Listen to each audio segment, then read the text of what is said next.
Yes, so as we said, today we are going to look at the question, are you being deceived through or by religion? Don't know exactly what the title will end up being. All right. So the meaning of religion. Meaning of religion is a personal set or institutionalized system of religious attitudes, beliefs, and practices. So our religion can either be personal, which we set our own things, as Shaul said, having mine own righteousness, which is of the law, or it can be institutionalized, which means it comes from a source. So it can be a church, an assembly, or it can be from the Bible, following the way, etc. So our religion is what we accept to be the truth, to be the way. It can be personal, again, or institutionalized. Now, for the way of truth, for there to be a way of truth, we must have rule over our own ruach. We are body and we are ruach. We are flesh and we are spirit. We must have rule over our own ruach, our own spirit, or we will go into ruin.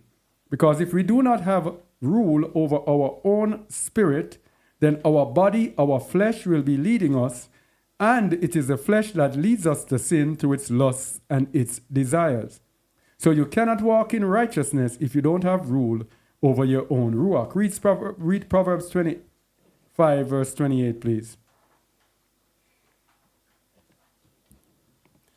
He that hath no rule over his own ruach is like a city that is broken down and without walls. Say it again.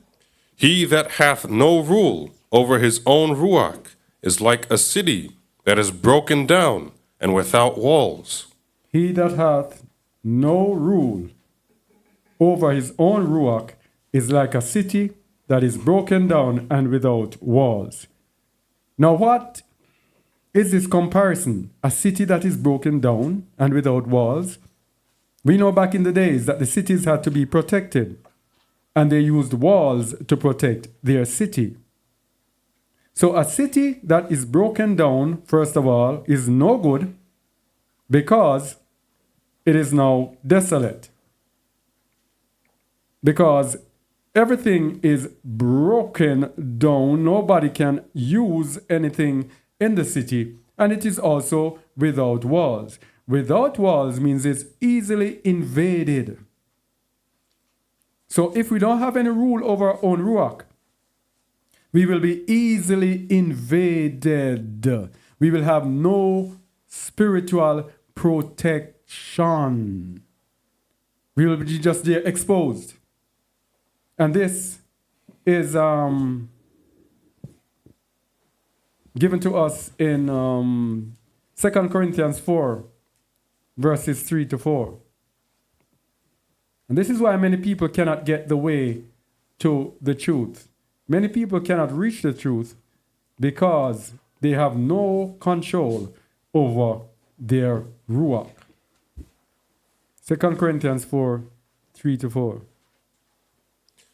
But if our good news be hid, it is hid to them that are lost, in whom the allure of this world hath blinded the minds of them which believe not, lest the light of the exalted good news of Hamashiach, who is the image of allure, should shine unto them. You see? The allure of this world, Satan, hath blinded the minds of them which believe not. When we do not believe, then we are like walls, we are like cities that are broken down and without walls. So Satan just blinds our minds. And it's again in 2 Timothy, I think. 2 Timothy 2. I think 22.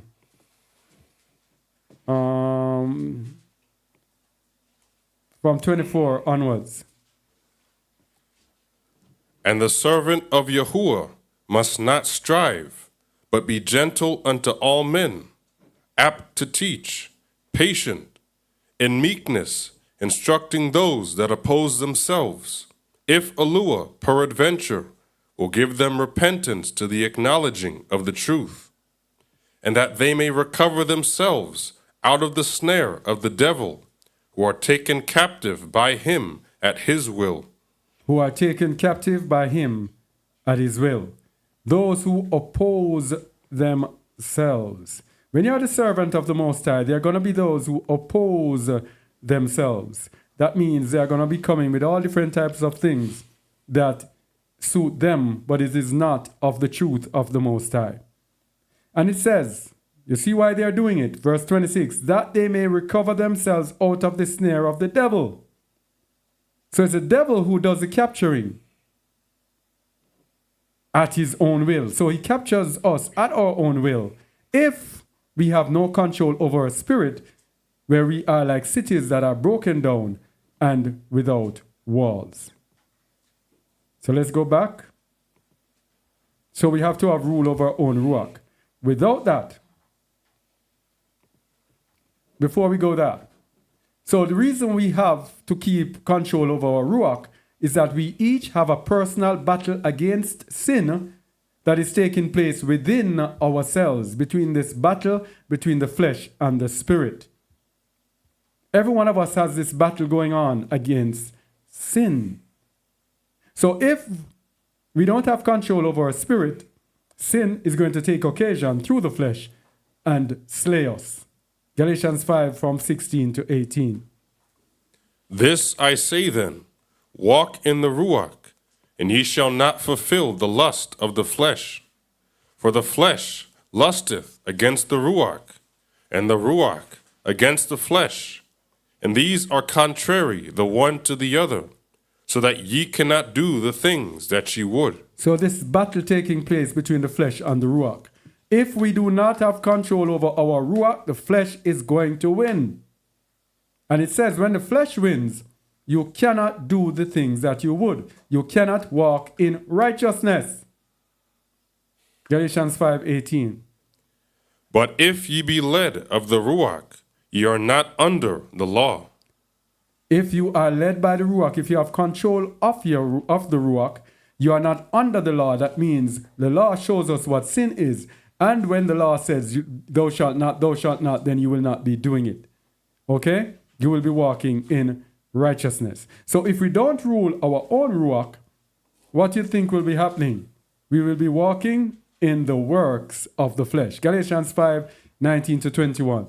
If we do not rule our ruach, and when we say rule our ruach, we mean that you have to have self-control. You have to have control over yourself when it comes to sin. So that when sin comes, you are able to shrug it off. When temptation, when trials, when tests comes, you are able to pass them. You are not able to be sucked down into them. Galatians 5:19 to 21.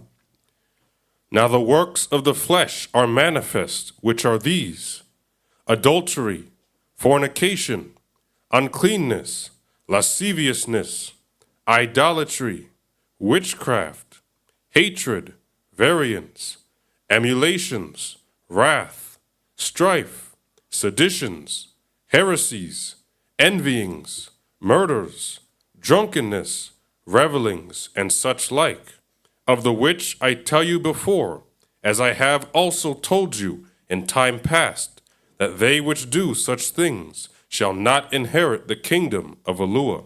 And such like, all sorts of unrighteousness, wickedness, evil, transgressions will happen when we don't have control over our spirit, when the flesh is there, and we will be walking in the works of the flesh. But if we rule our own ruach, then what will happen? Then these will manifest. This is how you know a person who has rule over their own ruach, who is able to control or move away from sin, who is able to overcome iniquity. This is how you know those who are walking in righteousness. Galatians 5:22 to 25. But the fruit of the Ruach is love, joy, peace, long-suffering, gentleness, goodness, emunah, meekness, temperance. Against such there is no law. And they that are Hamashiachs have crucified the flesh with the affections and lusts. If we live in the Ruach, let us also walk in the Ruach. All right. So these are what we will be walking in. This is how you know a true believer. Anyone else walking outside of these, then that is just religion, and their religion is in vain. The fruit of the Ruach is love. Right? That is affection or benevolence. Now, many people take this love to mean that you have to do and make me feel good and make me feel comfortable, and you always have to be nice and polite, and you always have to be, no. There is the love of a father. There's the love of a mother that comes hard at times, and you might feel that they don't love you. There's the love of the Most High. When the Most High whipped Yasharal, even when he was speaking with Esdras, he had to ask Ezra, do you think you love the children of Yasharal more than me? Because Esdras was lamenting how the Most High treated them when he was angry. And he was saying, do you think you love them more than me? So love is not manifested only in moshi, nice. How are you? Are you okay? No. There is a love for your soul. And that is why the Most High put us into captivity. When we went over and over again doing all sorts of foolishness with the different idols, and the Most High sent us into captivity, is it because he hated us? It is because he loved us. It was tough love. Another one of the fruit of the Ruach is joy. Kara. Joy is cheerfulness. That is calm delight. Gladness. Greatly. Be exceedingly joyful. Joyfulness. No, if we see people walking around puffy, serious, vexing, there is no joy. When you have the joy of Yahuwah, even when you are in problems, you are happy and comfortable. Even when you are going through hell, you are cheerful. That is why Peter and John, when they were whipped for Yahusha's name, they went away celebrating that they were counted worthy. That is joy of the Ruach. So when you have joy, there's no pouting, puffing, huffing and puffing. Then we have shalom, peace.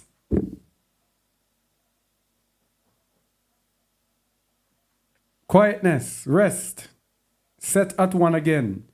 Peace, shalom, unity, calmness. So when you have peace, you will always be trying to be at peace with other people.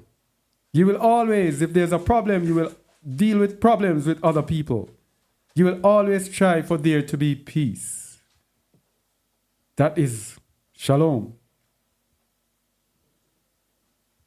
Each person look into our own selves and don't look on another to see where we are, where these are concerned.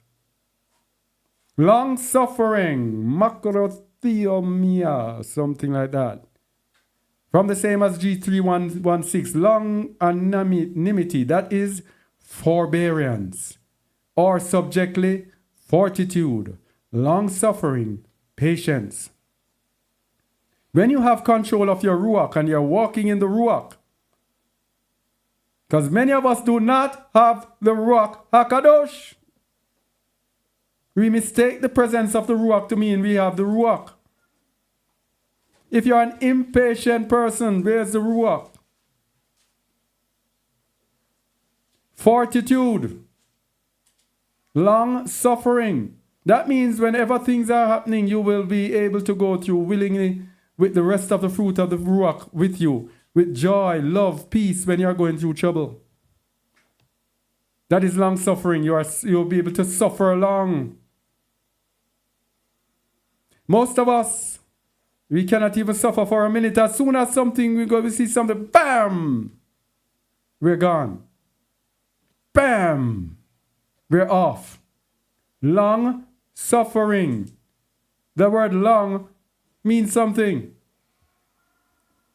We have to have the willingness to struggle through. And what brings us through is hope, faith, the rest of the fruit of the Ruach. Trusting in the Most High, that at the end of the day, I will be good. Yes, things are rocky now. Yes, things are messy now. But things will get better. Gentleness, usefulness, that is moral excellence in character or demeanor. This has to do with righteousness as well. Christos tes, moral excellence in character, which means people will look at your character and there will be goodness in it. Now, goodness, agathosune, virtue or beneficence. Beneficence. What is beneficence? These words here. Beneficence. B-E-N-E-F-I. Beneficence. The quality or state of doing or producing good. Producing good. So when you are walking in the fruit of the Ruach, you will be producing things that are good. Then we have faith. That faith is what is missing in many of our lives. We have faith, yes, to flee out of the midst of Babylon, but the righteousness of Alua is revealed from faith to faith, which means you have to move from one level of faith to another. So our level of faith to move out of the midst of Babylon, that was spent back then. We have to now have another level of faith to move from every single challenge that moves out, that comes up. So that faith will give us the strength to overcome, to bear with everything that we come upon. Every challenge, we will have that strength to overcome the challenge. This is our shield. Shaul calls it the shield of faith. This is what protects us from the fiery darts of the wicked. Everything that the enemy has to throw at us, faith is what insulates us from it. So if we're under spiritual attack, what do we think is going to repel it? Faith. It is our belief and trust in the Most High that is our shield. Then we have meekness, gentleness, by implication, humility. Now this is a much misunderstood one, meekness. Meekness is humility. Humility is the opposite of pride. Have you ever seen some people? They don't talk in the world. They don't talk, they don't trouble anybody, they go about, they're just nice. But if you get them angry, all hell breaks loose, you cannot control them. That is not meekness. Yes, that is not meekness. Meekness is humility. Humility is the quality or state of being meek, a mild, moderate, humble, or submissive quality. That word submissive. When someone is meek, that person will be submissive. So when someone is humble, people will be able to step on them. People will be able to do them things and they just say, okay, all right. That is a humble person who will be able to take things. You will know a meek person by their responses to negative stimuli. Negatives. This is how you get to know them. Temperance is another important one. That is self-control. If we cannot control ourselves, which means ruling over our ruach, then how can we be believers? There's nothing, no good. You cannot be a proper believer without self-control. Self-control means you have to be able to temper yourself. You have to be able to control your temper. You have to be able to hold back yourself even against all odds when everything makes you angry and everybody would look at it and say, oh, that's so terrible. And you're able to say, okay, that's all right. I forgive him. I forgive her. That's okay. Self-control. And whenever anything happens that you would get angry, you are able to control that anger. Yeah? So the fruit of the Ruach, that is the key to a true believer. Without these people, we are being deceived by our religion. We are nowhere whatsoever we should be. Yeah? So because we have this battle between the flesh and the Ruach, the Most High has provided a tool for us to rule over our own Ruach. We must be led by the Ruach. As it says in Galatians 5:22-24, if we live in the Ruach, we must also walk in the Ruach. Because the Ruach was given to us, go to John 16:13, to lead us. John 16:13.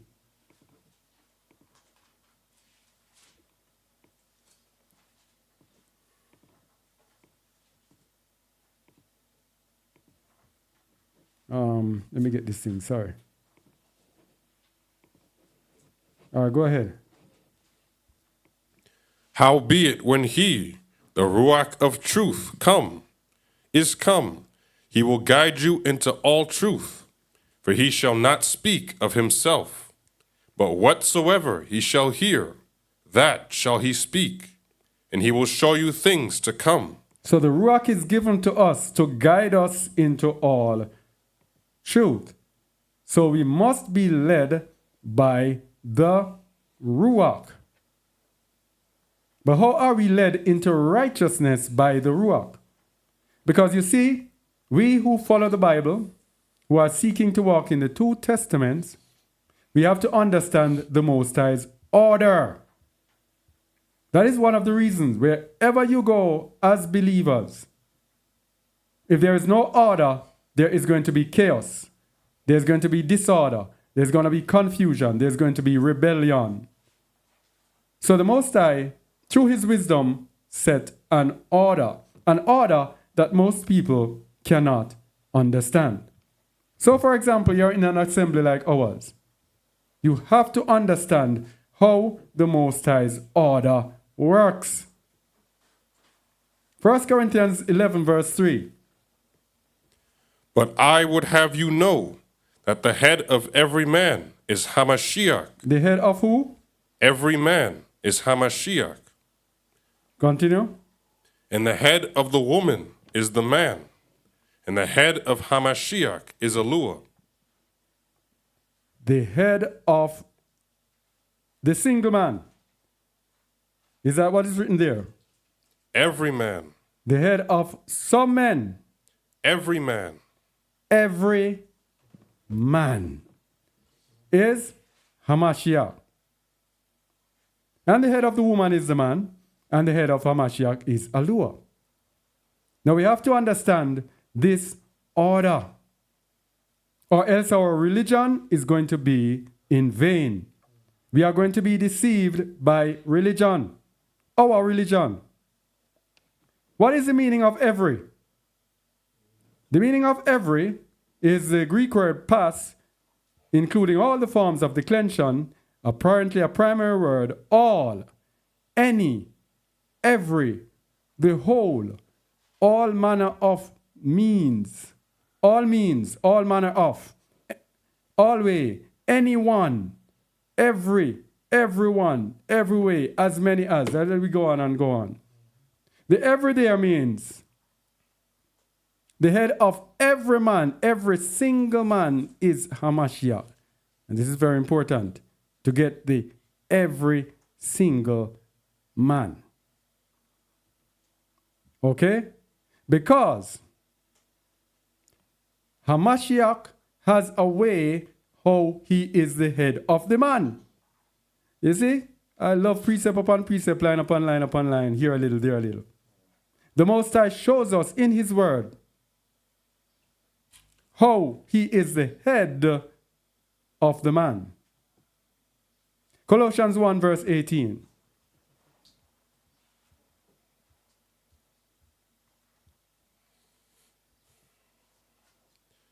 And he is the head of the body. The head of the what? The body. Which is the assembly. He is the head of, hold on. This is how the Hamashiach is the head of the man. He is the head of the assembly. Now, who is in the assembly? Men and women. Married and unmarried. Married and single. He's not only the head of the single men in the assembly. He's the head of every single one in the assembly. And he gives persons to rule over the assembly. Read Colossians 1:18 again, please. And he is the head of the body, the assembly, who is the beginning, the firstborn from the dead, that in all things he might have the preeminence. All right, so how many bodies are there? How many bodies? So he's the head of the body, the assembly. How many bodies are there? Ephesians 4 verse 4.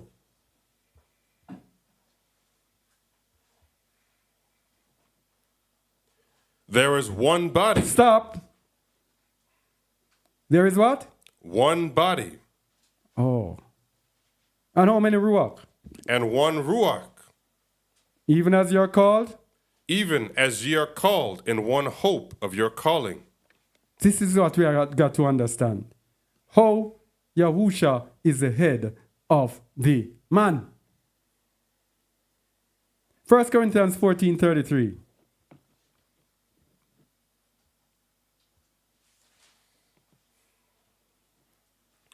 For Elua is not the author of confusion, but of peace, as in all assemblies of the saints. So he's not the causer of confusion, so he sets his order.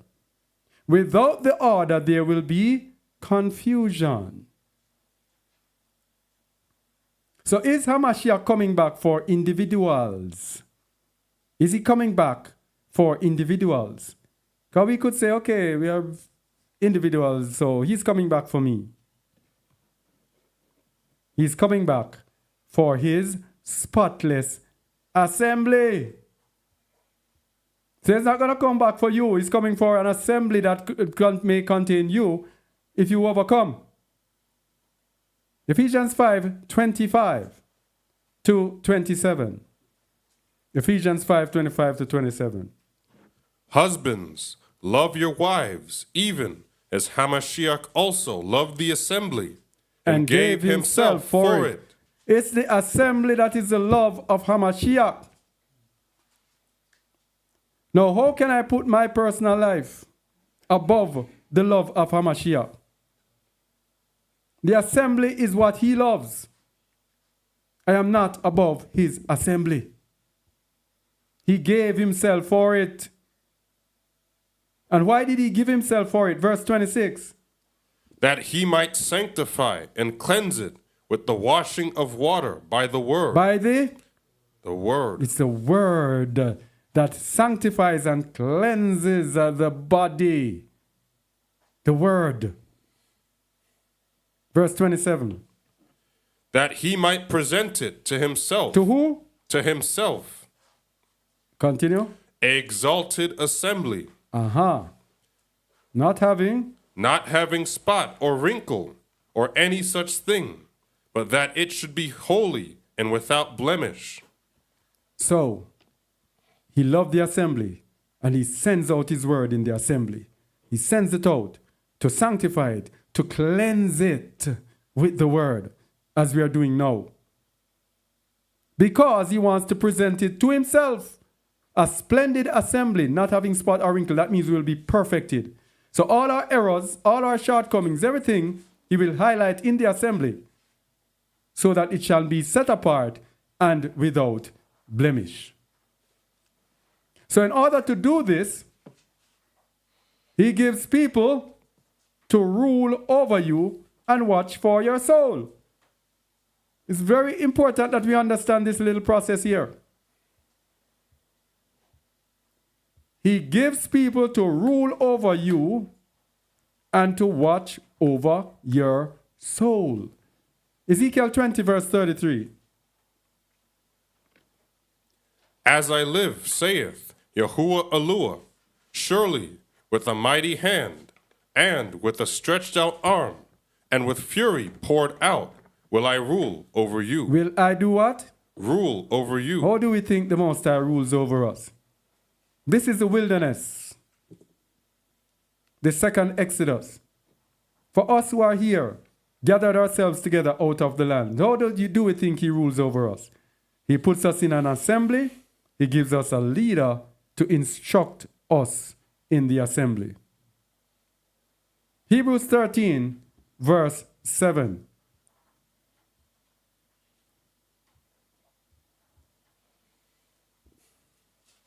Remember them which have the rule over you, who have spoken unto you the word of Eluah, whose emunah follow, considering the end of their conversation. This is what he does. He gives people to have the rule over us, who will speak unto you the word of Eluah. So when these people speak unto you the word of Eluah, why are you there arguing with the people? These people are sent to help you and follow their faith. This is where I get follow the leader. The Most High gives us a leader. Follow their faith. The scriptures give us instruction. Follow their faith. Because the Most High is going to ensure that they are high in faith. Because what he puts the leaders through, he will not be putting you through. So you'll be sitting here nice and pretty and going through okay, and the leader will be getting beatings and going through all sorts of hell to ensure that his faith is up there so that you can have strong faith to follow. Hebrews 13, 17. Before we go 17, let's go to the meaning of rule over. Rule over, hagemai, to lead. That is command with official authority. So the Most High has given us people to lead through his official authority. And there are people in the assemblies who will be going against these people. They are going against Eluah. And on that day, you're going to have to give an account for what you have done. All of us will have to give an account. You will have to give an account for that. So it says figuratively to deem. Thank you. That is, let me see if I can get it. Where's it? Oh, pass that, please. Figuratively to deem, that is consider, account, be chief, count, esteem, governor, judge, have the rule over. So those persons who will be leading, I understand. Let me see something. Yeah. Oh, I see what's happening.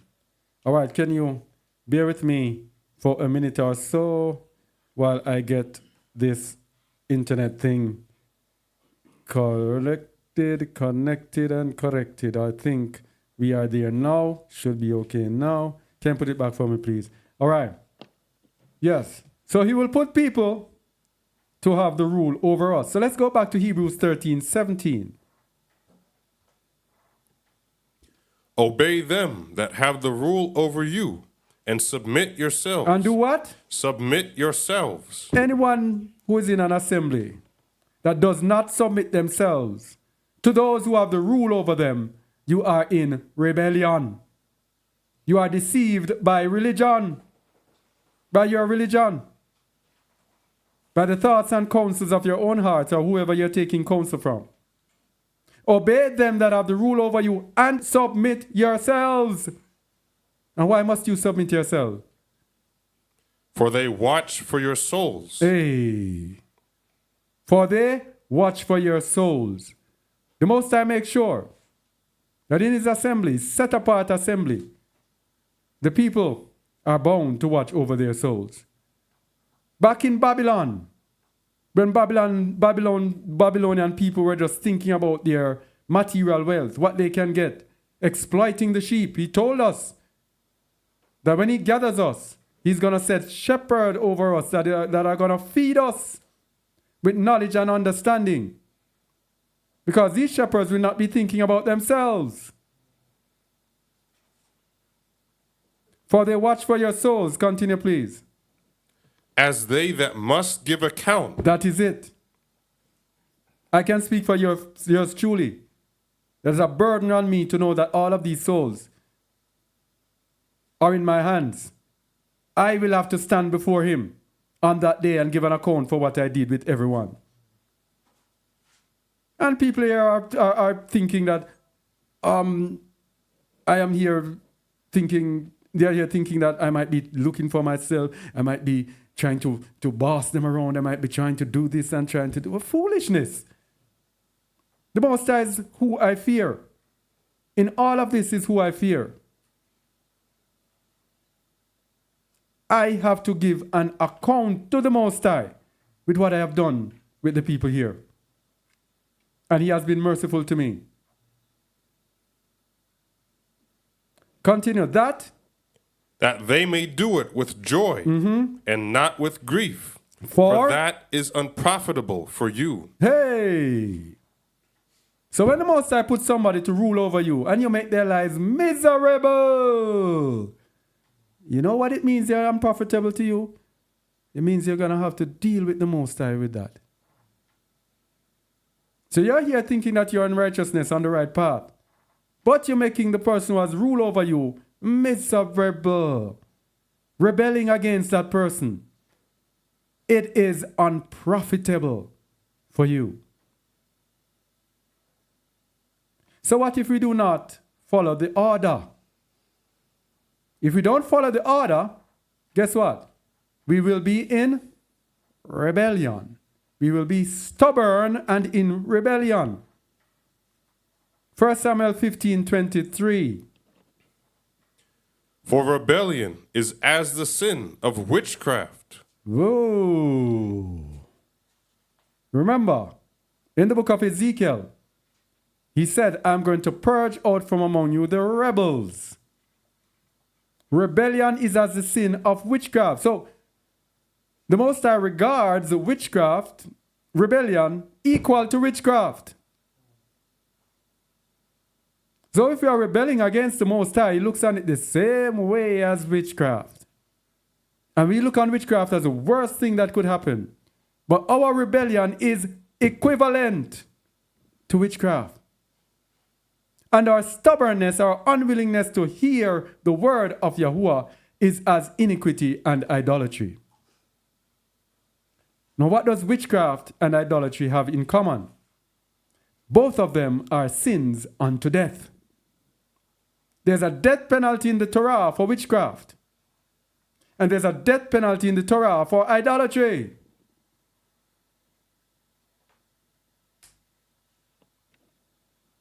Continue, because thou hast rejected the word of Yahuwah, he hath also rejected thee from being king. He rejected Shaul. But if we reject his word, where are we going? Thinking we are going in the kingdom. Which kingdom are we going? If he rejected Shaul as being king, how is he going to take us into his kingdom? Think. Rebellion and stubbornness. Whenever you are gathered together as a people in an assembly, listen and obey. Have respect to those who have the rule over you. and obey them and submit yourselves to them. Because they care for your soul. What they do is to take your soul into righteousness. Because you cannot put yourself or bring yourself into righteousness, because the heart of men is desperately wicked. Who can know it? So you will be deceived,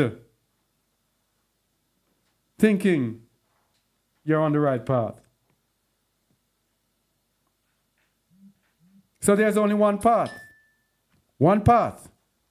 that we have to follow. And that is my job. My job is to find the one path and lead you to it. One path.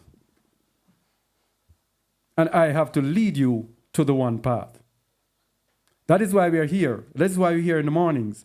We go and we teach different things and everything. These are to enable us to go on the path. They are not here to show our knowledge, or to show that we know scripture, or to show that we can talk, we are eloquent, or to show that, it's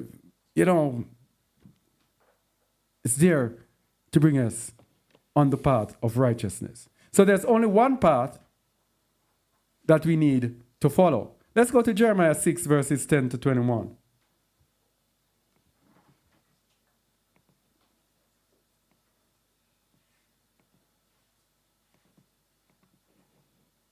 Our people have not changed. Jeremiah 6, verse 10 to 21. To whom shall I speak and give warning, that they may hear? Behold, their ear is uncircumcised, and they cannot hearken. Behold, the word of Yahuwah is unto them a reproach. They have no delight in it. So, uncircumcised ear, they will not hearken. They will not hear when they are spoken to. The word is a reproach unto them. They have no delight in the word. Verse 11. Therefore, I am full of the fury of Yahuwah. I am weary with holding in.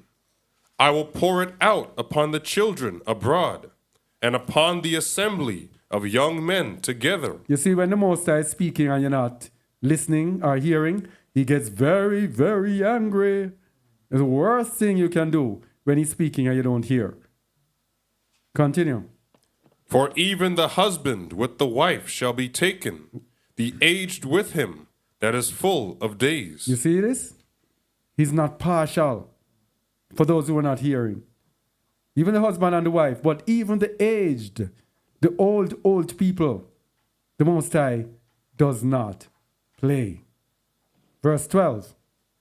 And their houses shall be turned unto others, with their fields and wives together.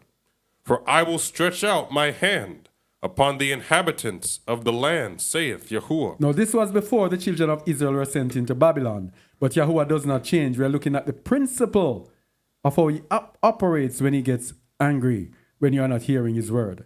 Continue. For from the least of them, even unto the greatest of them, every one is given to covetousness.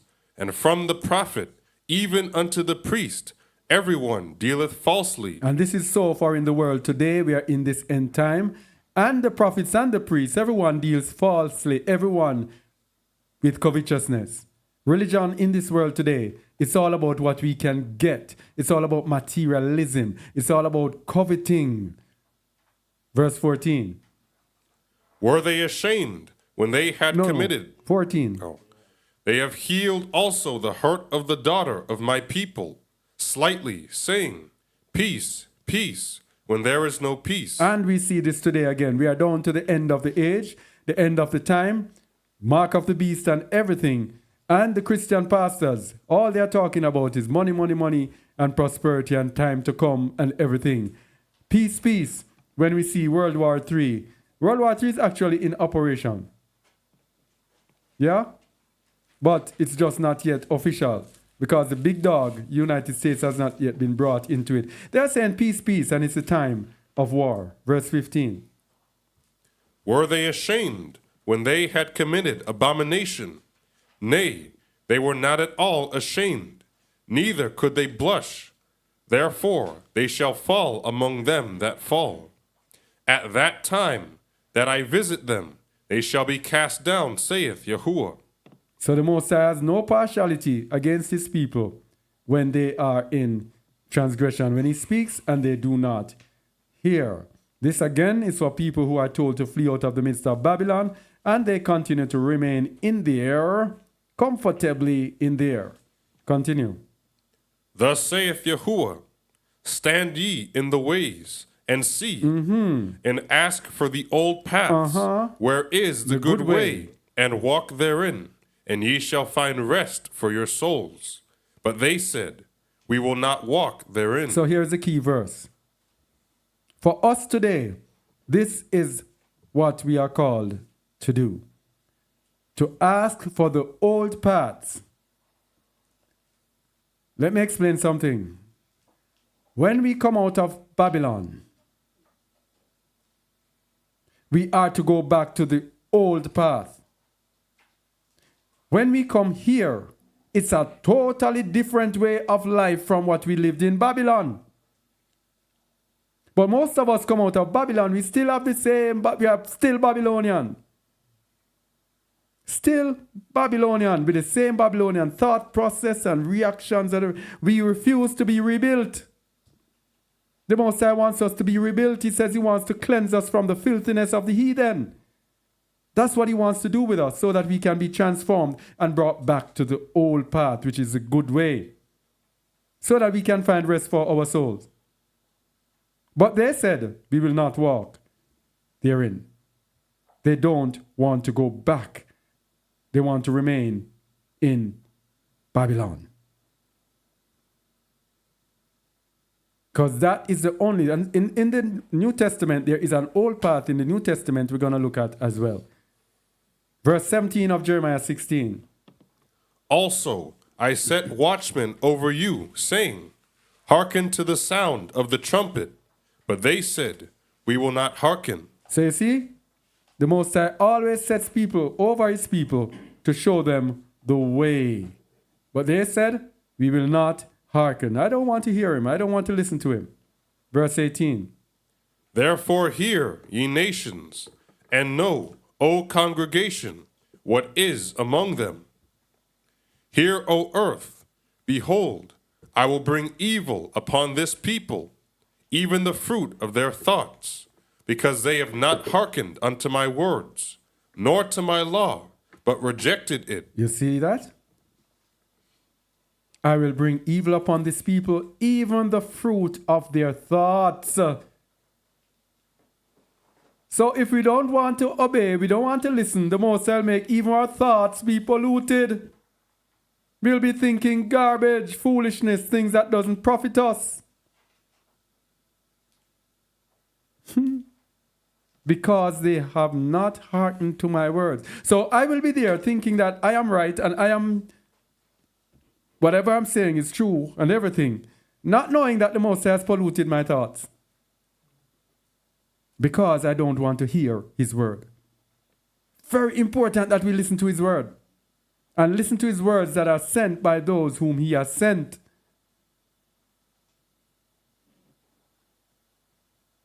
Verse 20.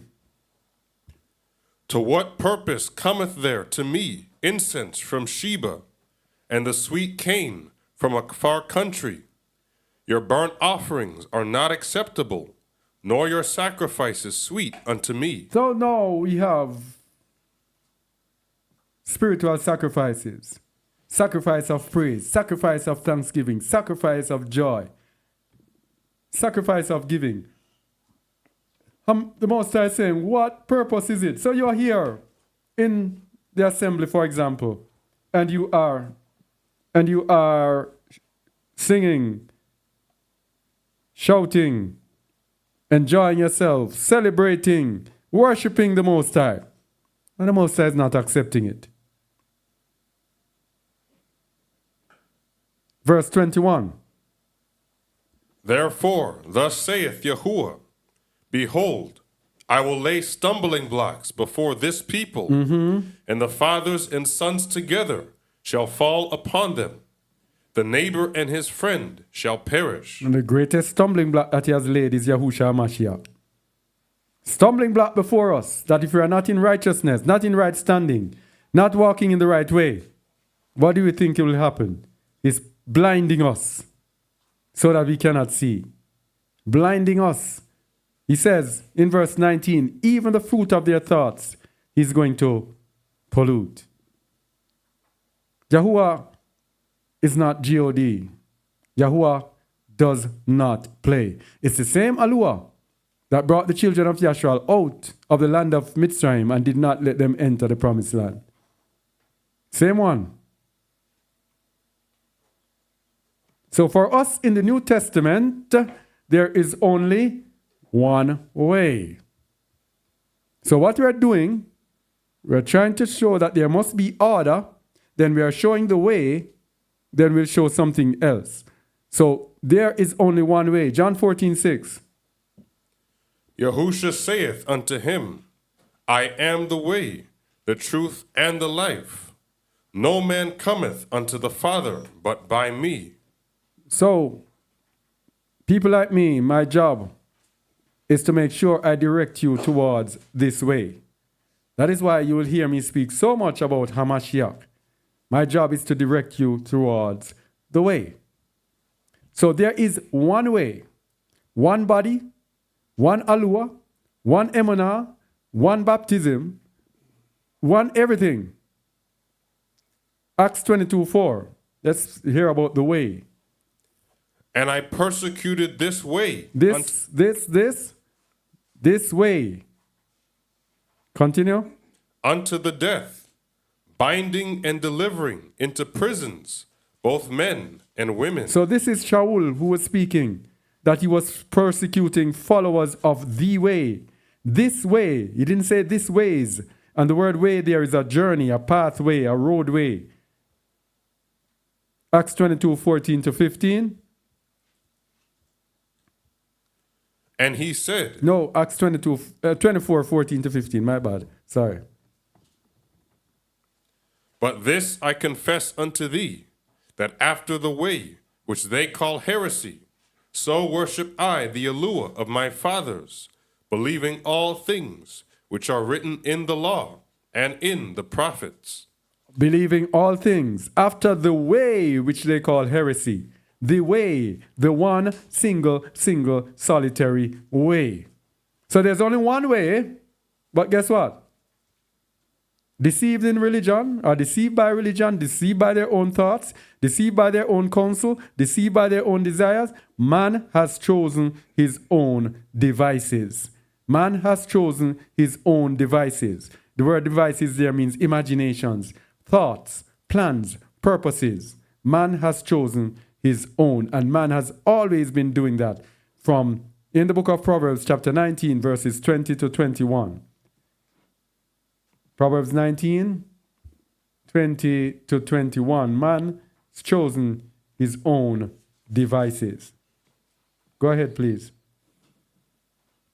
Hear counsel and receive instruction, that thou mayest be wise in thy latter end. So you are to hear, to listen to counsel and receive instruction, that you may be wise in thy latter end. Verse 21. There are many devices in a man's heart. Nevertheless, the counsel of Yahuwah, that shall stand. So many devices are in a man's heart. And that is why you have so many religions. Every religion is as a result of a different device in another man's heart. Every denomination that you have, the 40,000 denominations of Christianity, everyone is a device in a man's heart. They invent something, come up with something, and they run with it. Proverbs 1, 22-23. Many devices in a man's heart. But let's see what will happen when we follow these devices. Proverbs 1, 22-23. How long, ye simple ones, will ye love simplicity, and the scorners delight in their scorning, and fools hate knowledge? So even when we take our own devices, the Most High is actually chastening us. He's actually not chastening us. He's actually calling on us, reproving us, correcting us, trying to get us into the way of truth. Verse 23. Turn you at my reproof. Behold, I will pour out my ruach unto you. I will make known my words unto you. Because I have called, and ye refused. I have stretched out my hand, and no man regarded. But ye have set at naught all my counsel, and would none of my reproof. So when we refuse, remember we said earlier, when the Most High calls and we don't want to hear him, he gets very angry. Continue. I also will laugh at your calamity. I will mock when your fear cometh. When your fear cometh as desolation, and your destruction cometh as a whirlwind, when distress and anguish cometh upon you, then shall they call upon me, but I will not answer. They shall seek me early, but they shall not find me. For that they hated knowledge, and did not choose the fear of Yahuwah. Wow. They did not choose the fear of Yahuwah and hated knowledge, the true knowledge that comes from the Most High. So rejecting the Most High gets him very angry. Here it says in verse 30, They would none of my counsel. They despised all my reproof. Therefore shall they eat the fruit of their own way, and be filled with their own devices. This is it. Be filled with their own devices. So whatever our plans, whatever our thoughts, whatever the purposes that we have for ourselves, the Most High makes sure that, I'm going to let them, help them to be polluted in all that they're doing. All right? So, we're going to look now. Remember, it's the deception of religion. We're going to look at the religious chain of deception. Where each religion, I want you to listen to me carefully, each religion or denomination justifies itself by their works, by their devices. So each one has a different thing, a different name, holiness such and such, and they say they focus on holiness. Baptists, and they say they focus on baptism. Seventh-day Adventists, they focus on that. Jehovah's Witness, and they focus on what? Being witnesses, the 144 witnesses. Catholics, they say they are the universal church. Pentecost, they say that their church began at Pentecost. I don't know where they get it from. It began at Pentecost in the Bible. So we ask them, when did the church begin? Oh, it began no many thousand years ago. So all of them, that is the religious chain of deception. Now, when we're talking about the religious chain of deception, I'm going to show you how it affects us. Because each denomination has a set of things that it does to justify itself. Outside of that, it does not want to hear anything. So if you go to the Baptist man and tell him about the Sabbath, he doesn't want to hear because he says, I'm not no Seventh-day Adventist. If you go to the Methodist, they tell them about baptism, they will say, no, well, the Methodists that I know that I grew up in as a child. No, they sprinkle the child with water when they were young. They didn't do baptism when I was there. So the Baptist will say, hey, Methodist, I do baptism. You don't do it. You're not good. Now, when you reach up now, then after you have Jehovah's Witness, who say they don't eat anything with blood and they don't take blood transfusion. They are the 144,000. What else do the Jehovah's Witnesses say they do? They are set apart with each other. They don't mix. Certain things. But if a Seventh-day Adventist man comes with the Shabbat, they don't want to hear anything. Above them, you have the sacred name assemblies. The sacred name assemblies now, they have more truth than them. And then they will say, okay, such and such, we have truth. They justify themselves there. But if you come with something higher, like, for example, the truth of who the children of Israel are, they don't want to hear. That is a religious chain of deception. Then you have followers of the way. That's us who are following the way. We are at a higher level of understanding than them. Yet still, if you bring certain things to us, we don't want to hear it just the same. Yet still, you have people who are going to be followers of the way, who are going to come with their own doctrines to protect what they believe is true. That is just the human nature. That is just the sinful nature in us. So because men have decided to walk after their own devices, after their own counsels, Yahuwah will help them. Yahuwah will help us to walk after our own devices. That is why it's important to follow the order that the Most guarantee you, me, if I try to mislead you, the Most High is going to whip my butt. I cannot, even if I wish to, which I totally don't wish to because I've never ever wished that. But I'm just using it as an example. If I say, for example, I'm going to deceive you, I start thinking about money and success, and the Most High whip my butt. And I've had my experience with the Most High. This that I'm doing, it is not like out there where the pastor can come and do anything that he feels like, and everything is nice with him, and he's still blessed. I don't serve God. I serve the mighty bad man, Yahuwah Sabaoth, the mighty one of Yasharal. He does not play. So if you still want to walk after your own devices, Yahuwah will help you. Let's go to Hosea 2, verse 4. Hosea 2, verse 4. I personally have no choice but to walk the straight and narrow. I don't have any latitude for mistake at all, for error. And whenever there's error, anything comes up, then he makes me know it. Hosea 2, verse 4. And I will not have mercy upon her children, for they be the children of whoredoms. Well, I look at this principle here. Continue. For their mother hath played the harlot. She that conceived them hath done shamefully. For she said, I will go after my lovers, that give me my bread and my water, my wool and my flax, mine oil and my drink. All right, so this is going after their own devices. They know Yahuwah, but guess what they do? They go and they worship Baal. So their own device is that Baal will give me bread and wool and flax. What's that? And oil to drink and drink. Yeah? That is their own device. Verse 6. Therefore, behold, I will hedge up thy way with thorns and make a wall, that she shall not find her paths. You know what that is?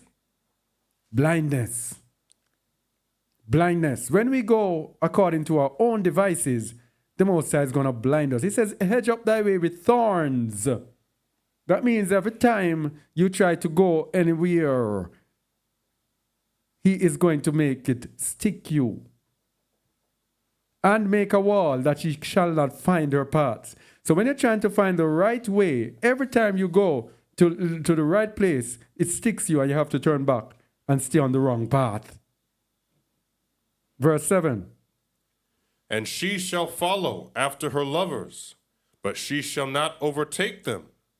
And she shall seek them, but shall not find them. Then shall she say, I will go and return to my first husband, for then was it better with me than now. All right, so they left Yahuwah and gone to Baal. Going after Baal, then the Most High has edged up their paths, so they cannot see, they cannot go. And you have them in confusion. Then they said, I will go back to my first husband. Verse 8. For she did not know that I gave her corn and wine and oil, and multiplied her silver and gold, which they prepared for Baal. This is what happens in Babylon, in Christianity. The provision that the Most High gives, he gives his people. They are preparing it for Baal. He says, okay, go ahead and do it. So in our own devices, the Most High is going to make it look so real. So real. That is why the worship of idols is effective. The Most High makes it so real to give us what we want because we go after our own devices. But here's the process. The process continues. Verse 9. Therefore will I return and take away my corn in the time thereof, and my wine in the season thereof, and will recover my wool and my flax, given to cover her nakedness. Hey. So the Most High allowed them to have it to cover their nakedness. But he says in the end, I'm going to take it all back away. I'm going to take it back all away. And he's going to embarrass us. Verse 10. And now will I discover her lewdness in the sight of her lovers, and none shall deliver her out of mine hand. Continue. I will also cause all her mirth to cease, her feast days, her new moons, and her Sabbaths, and all her solemn feasts. And I will destroy her vines and her fig trees, whereof she hath said, These are my rewards that my lovers have given me. And I will make them a forest, and the beasts of the field shall eat them. All right. So when we go after our own devices, is nothing good awaits us. Nothing at all that is good that awaits us.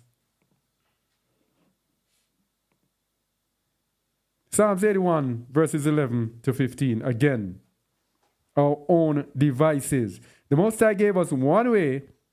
Please do not go after your own devices. These are people who will go and they will see and discover something and they go and they have their own doctrines and they'll go to people and say, this and this, so. Don't go after your own devices. Psalms 81.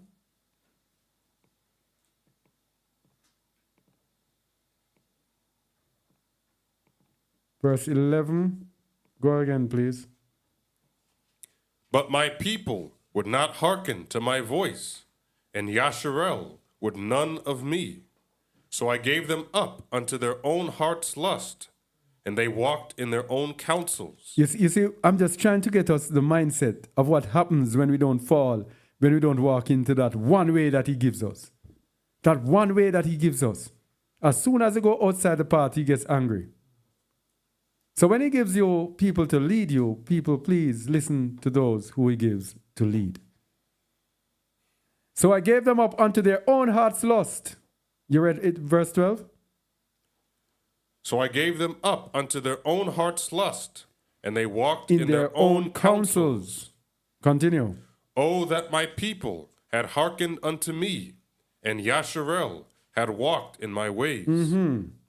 I should soon have subdued their enemies and turned my hand against their adversaries. If they had hearkened to me and walked in my ways.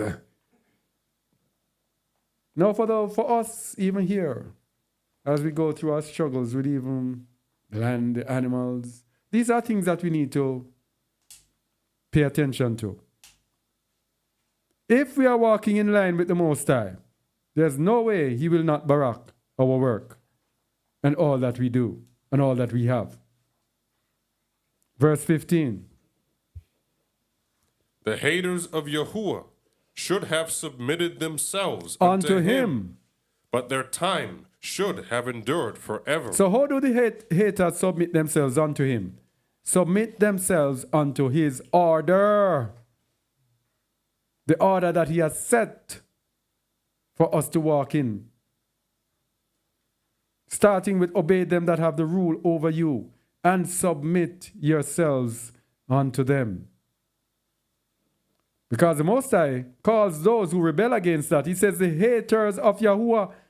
So there's no way you can be rebelling against his order and say you love him. No way. Impossible. He said, if you love me, keep my commandments. If you love him, you will obey him. Verse 16. He should have fed them also with the finest of the wheat, and with honey out of the rock should I have satisfied thee. You see, when our ways please Yahuwah, these are the things that we get. We are out of line. We are out of line. That is why what we do is out of line.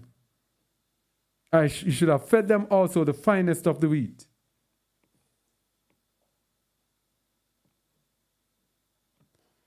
What is happening to our wheat? Anyway, so he will help them so much, he will make the lie they love look like the truth. And we know 2 Thessalonians 2. Just read a few verses from 9, please. For those people who might be watching who are not familiar with it like us. He will help those who seek after their own device so much that the lie will look like the truth. 2 Thessalonians 2, 9-12. Even him whose coming is after the working of Satan, with all power and signs and lying wonders, and with all deceivableness of unrighteousness in them that perish, because they receive not the love of the truth, that they might be saved. And for this cause. And for this cause Alua shall send them strong delusion, that they should believe a lie, that they all might be damned who believe not the truth, but had pleasure in unrighteousness. So not loving the truth, having our pleasure in unrighteousness, the Most High will send us a strong delusion, a strong deception. And to make things worse, the Most High gave us a potential stumbling stone. A potential stumbling stone. As I told you and as I said before, my job here is to find the way and to show people the way. Now I have found the way, Yahusha. I have to now instruct and direct people in the way. Because that very same Yahusha is the stumbling stone. So if we don't navigate carefully, that stone will become a stumbling stone to us. My job is to ensure that you do not stumble over the stone. That I do not stumble and you do not stumble over that stumbling stone. Isaiah 28 verse 16. Therefore, thus saith Yahuwah Alua, Behold, I lay in Zion for a foundation a stone, a tried stone, a precious cornerstone, a sure foundation. He that believeth shall not make haste. So that is the stumbling block. A foundation stone, a tried stone, a precious cornerstone, a sure foundation.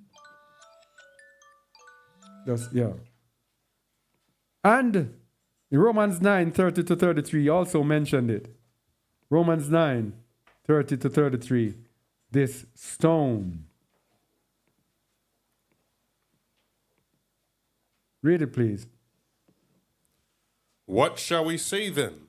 That the Gentiles, which followed not after righteousness, have attained to righteousness, even the righteousness which is of Emunah. So this is where Emunah is important. So important it is. The Gentiles did not even follow after righteousness, but yet they attained unto it. Check. They retained unto it because they had Emunah or faith. Verse 31. But Yasharel, which followed after the law of righteousness, hath not attained to the law of righteousness. Why? Wherefore? Because they sought it not by Emunah. They did not seek it by Emunah. They sought it by religion. To go. By religion. Through religion. Seeking to be justified by what they do in their religion. Verse 32. Wherefore? Because they sought it not by Emunah, but as it were by the works of the law, for they stumbled at that stumbling stone. As it is written. As it is written, Behold, I lay in Zion a stumbling stone, and a rock of offense, and whosoever believeth on him shall not be ashamed. Shall not be ashamed, those who believe on him. So those who believe, those who are obedient, will not stumble at that stone. Very important. The obedient children, those who obey the order, those who obey the instructions, those who obey Yahusha, those who obey the Torah, those who obey all forms of righteousness will not stumble at that stone. 1 Peter 2:6-8. Wherefore also is it contained in the scripture, Behold, I lay in Zion a chief cornerstone, elect, precious, and he that believeth on him shall not be confounded. Unto you therefore which believe he is precious, but unto them which be disobedient, the stone which the builders disallowed, the same is made the head of the corner, And a stumbling stone. and a Continue. stone of stumbling, and a the rock of offense, even to them which stumble at the word, being disobedient. whereunto also they were appointed. Disobedient. Yahusha will become a stumbling stone unto us. So we must seek the way of truth, or else we will be deceived. Remember our topic, are you deceived by religion? We must seek the way of truth, or else we will be deceived. 2 Peter 2 verses 1-3. But there were false prophets also among the people, even as there shall be false teachers among you. All right, so this is another thing I want to tell people. People are here, are listening to other people out there. You have to be very wary of who you listen to. Because many of the people, most of them, they're in Babylon. How come they are in Babylon and they have not heard that they must flee out of the midst of Babylon? How come they haven't even heard? They are so chosen and anointed, and they haven't heard that they are to flee out of the midst of Babylon. Granted, the Most High is going to leave people everywhere to sustain his people. Yes? But you have to be very careful to try the spirits. Because, go over 2 Peter 2:1 again, please.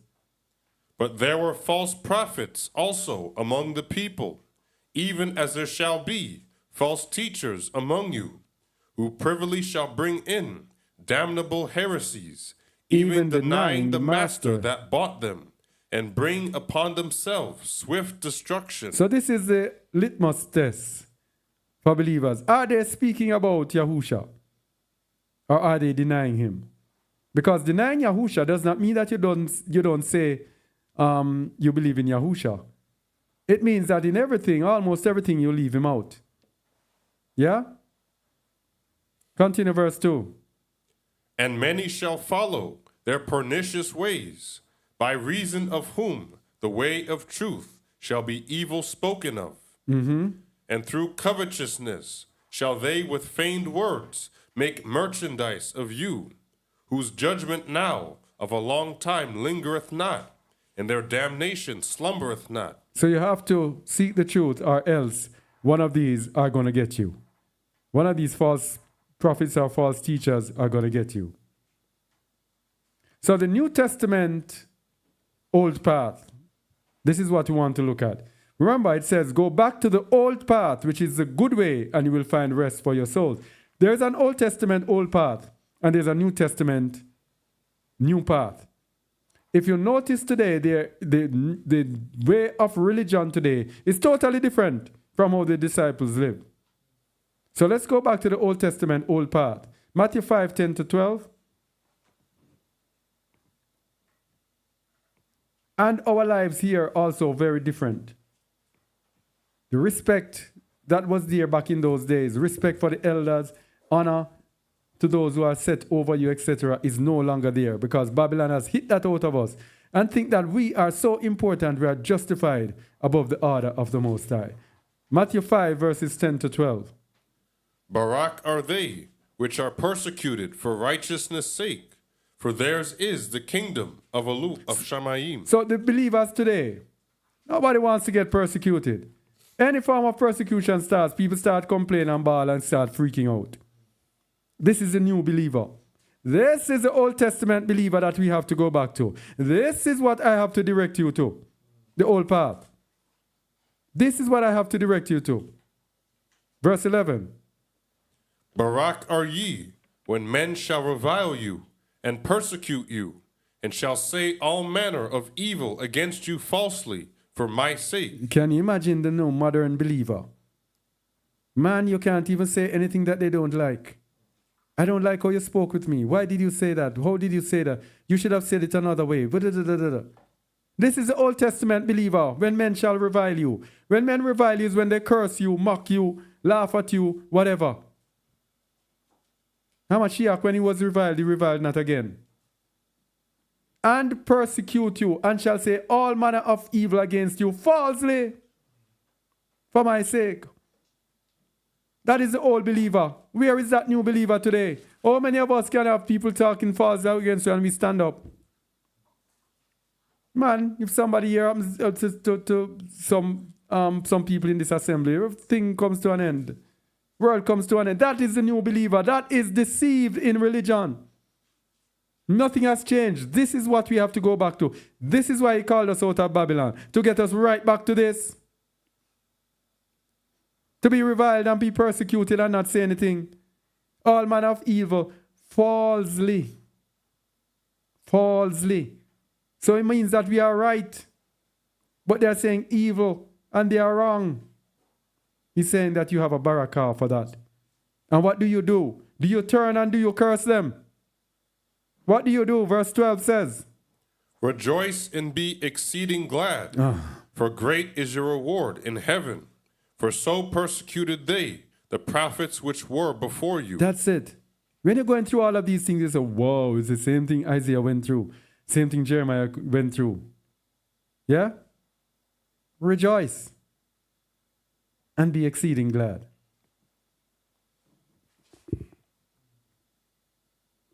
So we have to remember, no, we weren't done with this. Acts 5, 40 to 42. Just using some instances of the old path. Acts 5, 40 to 42.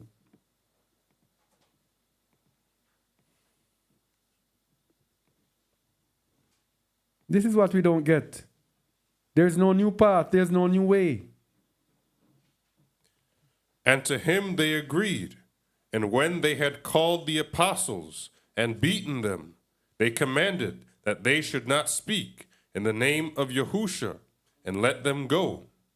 And they departed from the presence of the council, rejoicing that they were counted worthy to suffer shame for his name.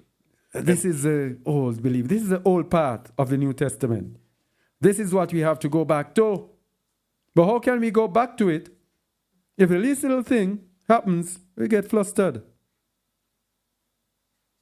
Verse 42.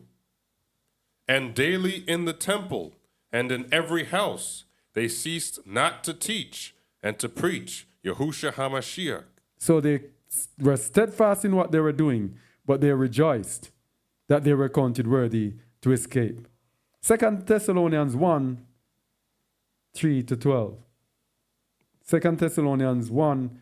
This is the old path. This is how the old believers were. This is how we are supposed to be. Read, please.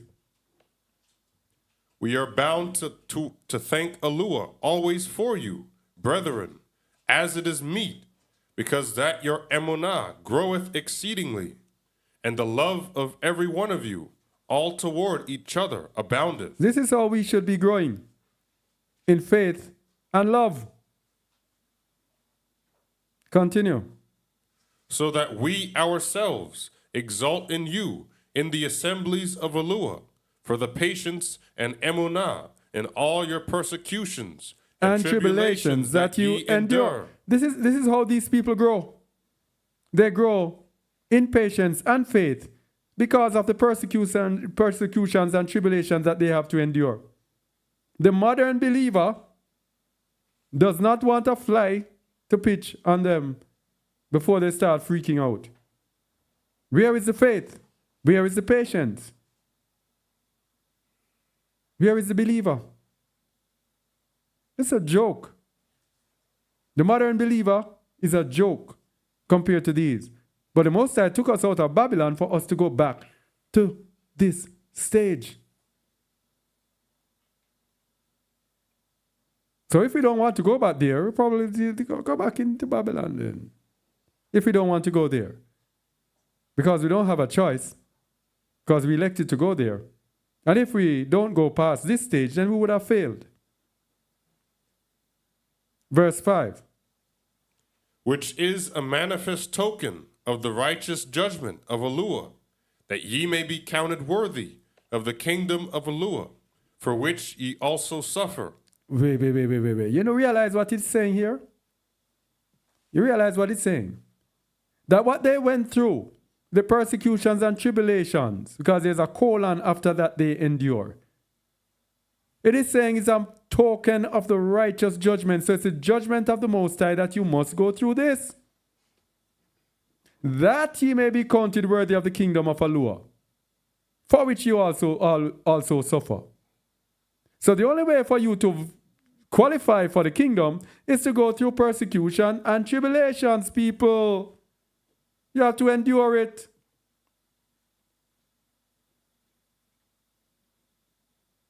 That is the only way we'll be counted worthy of the kingdom. That is why I said I will gather you out of the countries where you are scattered, but you shall not enter into the land of Yasharal. Without going through the persecutions and tribulations and enduring them, there is no, we are wasting our time. For which ye also suffer. We have to suffer. Verse 6. Seeing it is a righteous thing with Eluah to recompense tribulation to them that trouble you. Stop there. You see this? If somebody's troubling me, I don't have to do anything to fight against the person, or to be angry with the person, or to get back at the person, or to get my satisfaction from the person. It is a righteous thing for the Most High to recompense tribulation to those that trouble you. So when somebody troubles us, we don't have to do anything. The Most High will do it. Continue. And to you who are troubled, rest with us, when the Master Yahusha shall be revealed from heaven with his mighty angels. So you see it? It says, to you who are troubled, rest with us. What about those who avoid the trouble?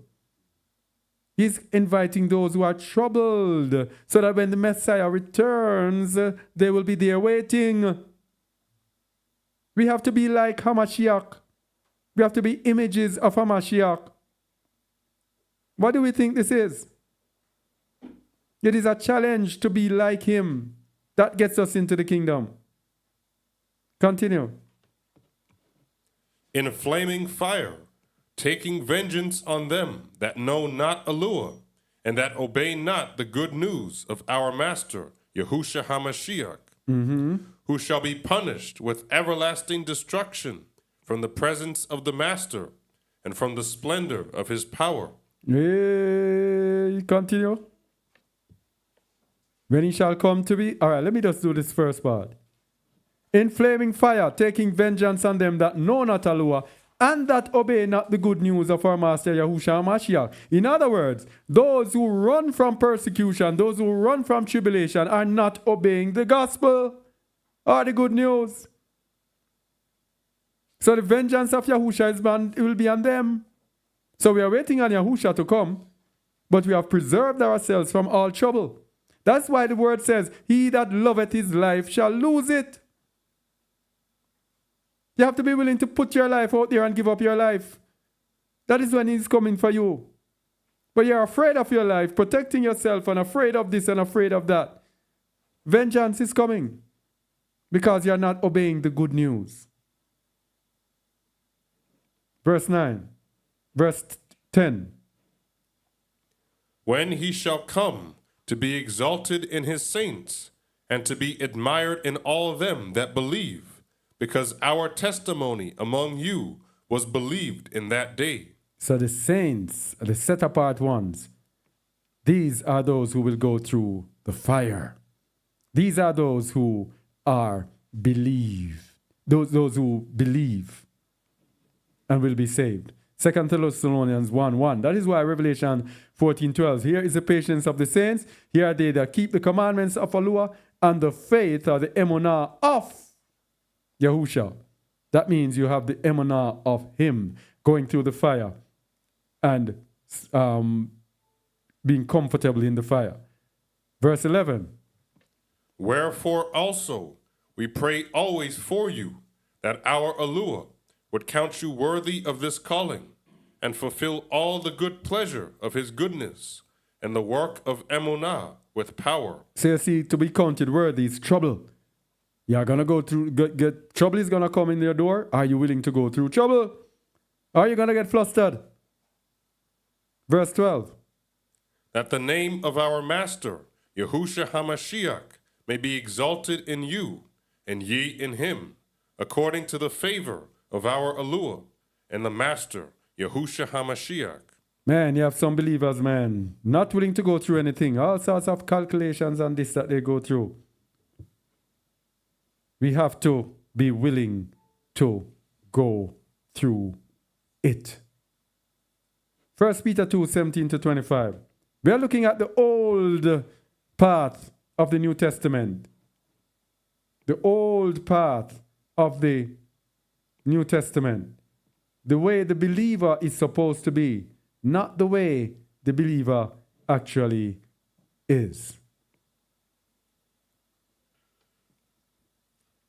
Start at verse 17, yeah. Honor all men, love the brotherhood, fear Alua, honor the king. All right, 4 different things here. Honor all men, love the brotherhood, love the assembly, fear Alua, honor the king. Verse 18. Servants, be subject to your masters with all fear, not only to the good and gentle, but also to the froward. So this is another thing again. People always thinking that only being gentle is good. You have to have froward. The Most High will put you in the presence of people who are froward to test you and to ensure that you are able to obey this instruction. Are you willing to obey it, or are you willing to reject it? Verse 19. For this is thankworthy, if a man, for conscience toward Alua, endure grief, suffering wrongfully. This is the old part of the New Testament. This is what I'm called to bring back people to. This is why you hear me speaking so much about this. This is the call. Go back to the old path, which is a good way, and you will find rest for your soul. Question is, will you walk in it? Because you have to walk in it to get into that kingdom. If a man for conscience toward Alua endure grief, suffering wrongfully. It's not suffering alone. It's suffering when you are right. Until we can get to that point, people, we are nowhere. Nowhere.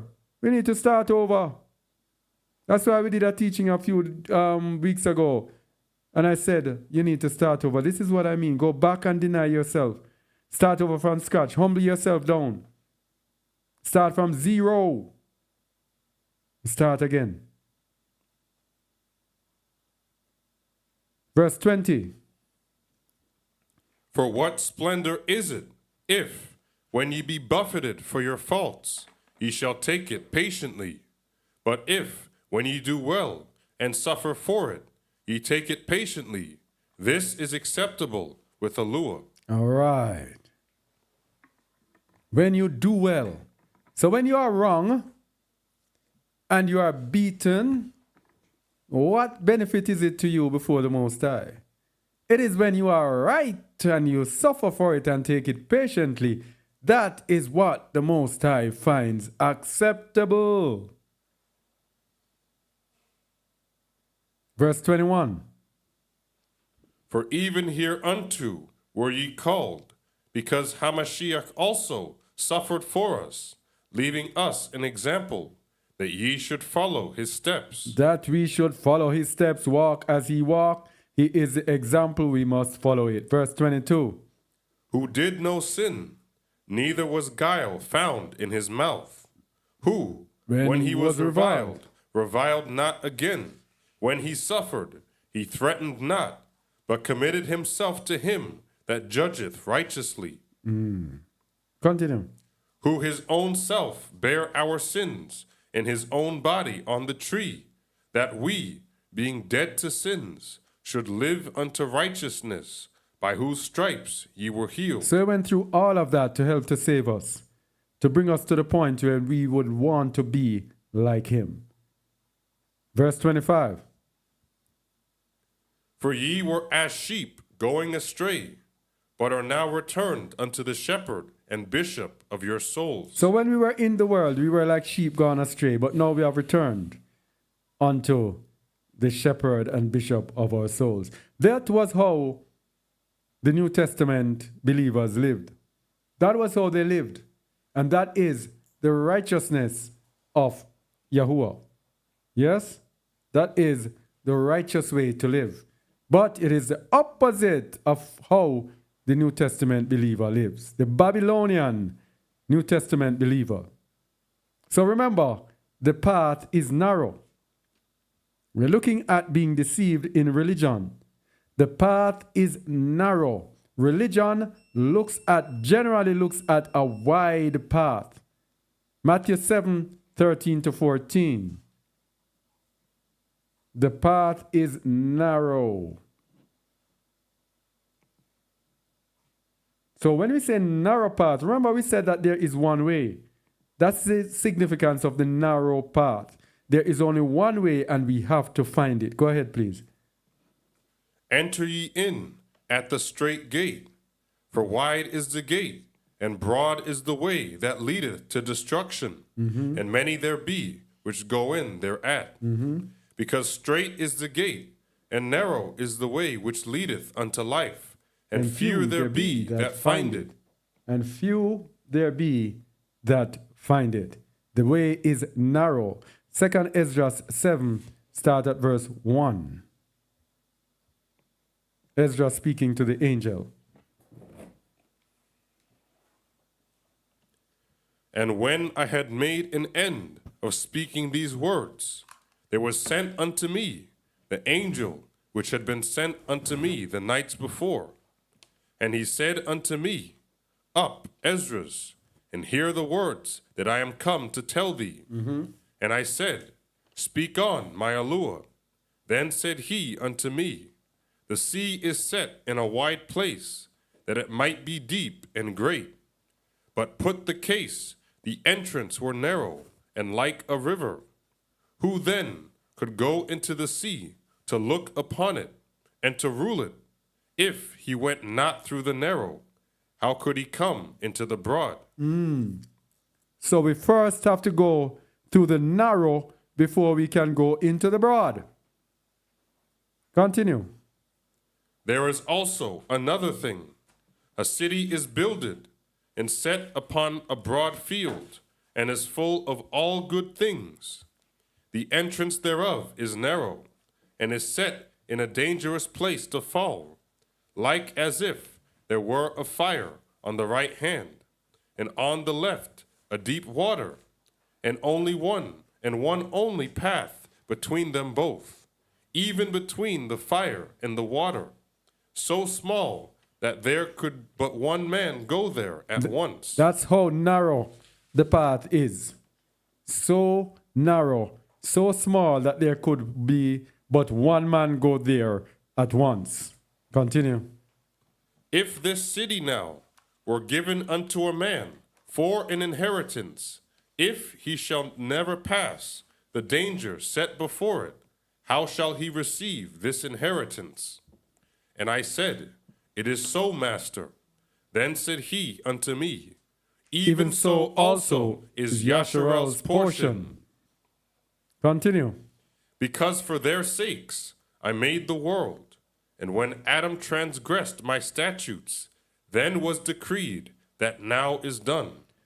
Then were the entrances, continue, Then were the entrances of this world made narrow, full of sorrow and travail. They are but few and evil, full of perils and very painful. Now this is why we have to go through the narrow path. This is why we have to go through all of these persecutions and trials and tribulation. The sin of Adam and Eve. To get us back to perfection. We have now been polluted by sin. We have to go through all of those things to get the body under control. To get the body, the flesh, under subjection so that the Ruach can rule. Continue.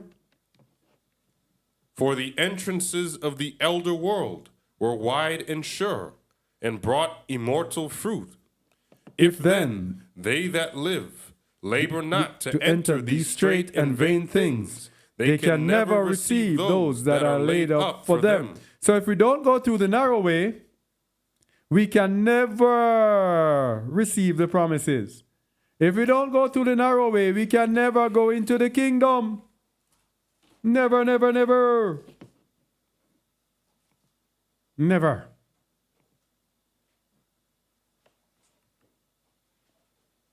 But we were just speaking about the old path. The question is, what changed? Why is there a new path? Why is there a new path? Why is this here? Why is there a new path? Now, followers of the way, us, we are usually influenced by Christianity or Hebrew Israelites or both. So we draw on different errors from both when we follow the way. So, like myself, came out of Christianity.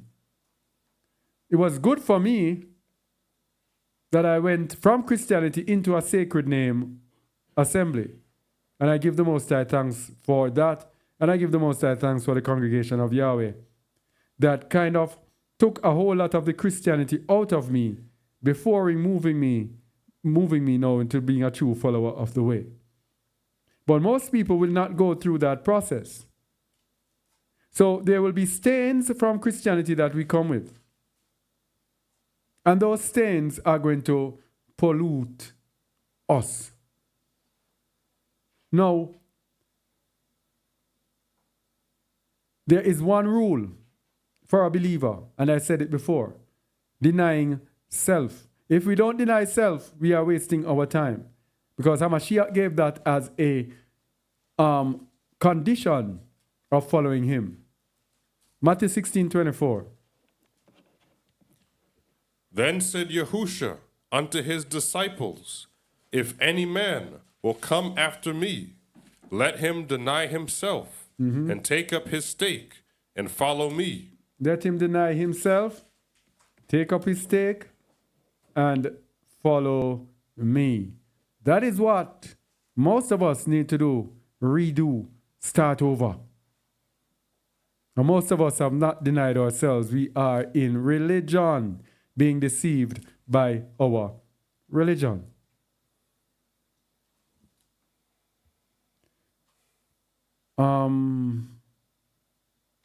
Why is this mixed up? Yeah, so the path is narrow. Let's hear what Yahusha has to say in the books of the Nazarene. The books of the Nazarene can be downloaded from our website, justaword.org/downloads. Verse 56, chapter 9, page 96. Verse 56, I said? Yeah. Go ahead when you're ready, please. The things you surely do not need are comfort and content. So we don't even need to be contented.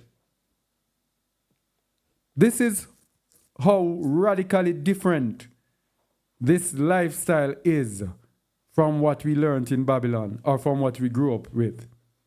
When we come into the way, it has to be a total change around. Read it again, please. The things you surely do not need are comfort and content, Mm-hmm. while assurance and security open the gates to spiritual apathy. So not even assurance, you need to have assurance. Because with assurance, that wipes out faith. When I'm sure of what is going to happen, how can I trust in the Most High to make it happen? And security open the gates to spiritual apathy. That's when you start sleeping and you start to become a, what do they call it now? A lukewarm believer. Continue. Enter by the narrow, unpretentious gate, for the road leading to the dark abyss has a wide road and attractive entrance, while the gate leading to immortality is austere, and the road fraught with difficulties. The gate leading to immortality is stern, austere, and the road fraught with difficulties. It's not a simple thing. It's problem after problem after problem. That's the way to truth. Remember, the path is narrow. Chapter 10, verse 33, page 105. The road is narrow. Chapter 10, verse 33. Go, carry the good tidings without trepidation or fear, without respect for persons, calling all who listen to follow a path which is direct, narrow, and stern. Call them, whatever their circumstances, for each one will have something to contribute. So the road, the path is direct. It is narrow and it is stern. It is not a comfortable walk. But when we're going through all of this, we are supposed to be comfortable going through all of this. So the narrow path is hard, but do not be tempted to follow the easy way. Page 111, Books of the Nazarene, chapter 11, verses 14 to 15. Page 111. The road is hard, but do not be tempted to find and follow an easy way. What did I say, verse 15? 14 to 15, yes. Go ahead, please. The stake of life is not easy to bear, for it chafes and weighs down heavily. So what we are trying to prove here today is to show that most of us are in religion. If we don't make up our minds to go through all of these, we are wasting our time being deceived in religion. And the sad thing is, people who are around us will be affected by us being deceived in religion. That is why Shaul spoke of us being in one mind, one heart, one accord. Or else the weaker ones will be dragging down the stronger ones. Verse 14. But unless a man sacrifice himself upon it, He shall not rise to splendor. Read 14 again. The stake of life is not easy to bear, for it chafes and weighs down heavily. But unless a man sacrifice himself upon it, he shall not rise to splendor. That's why Hamashiach said, if any man come after me, let him deny himself and pick up his stake and follow me. So when we follow him, he will show us how to bear it. Very simple. It sounds hard to deny self, but when we truly follow Yahusha, it's going to be easy. Continue. Do not seek directions for an easy path, for this is not difficult to find, though it has no destination. No destination at all for the easy path. Don't seek for it. And this is why you have religion, so many people seeking for an easy path. They just go and say, okay, that one sounds nice. That sounds like I can do it. Let me do it. That's why you'll find us for so unpopular, because we seek for the narrow way. This is my task, to show you, direct you to the narrow way. Continue. Follow the harder one. Say it again. Follow the harder one. Say it again. Follow the harder one. Continue. The directions are given in the set-apart books, And at the end you will find sunlit meadows and a region of liveliness. So to us today, it is misery and uncomfortable and everything, but it's a hope that we have in the end. We rejoice in hope and we are patient in tribulation. We know that what is at the end is what matters, not the hell that I feel like I'm going through. No, that is not important. Continue. I say to you, come, take up my stake and bear it manfully, and I will not leave you unsupported. I teach the strengthening of the Ruach in men through purification, repentance, and good deeds. Repentance, purification, and good deeds. The strengthening of the Ruach in men. So this is how your Ruach, the same Ruach that we spoke about earlier, that if you don't have a rule over it, the Ruach of men are strengthened through purification, repentance, and good deeds. It's not that simple by being there, sitting down and reading scriptures and knowing scriptures and going the time that you have off, you're there reading scriptures and you know this and you understand this. That's not what strengthens your Ruach according to Hamashiach right here and right now. Of course, that does strengthen your Ruach. But he says he teaches the strengthening of the Ruach in men through purification, repentance, and good deeds. But he told us in the previous sentence that he will support us. Continue the trials of life.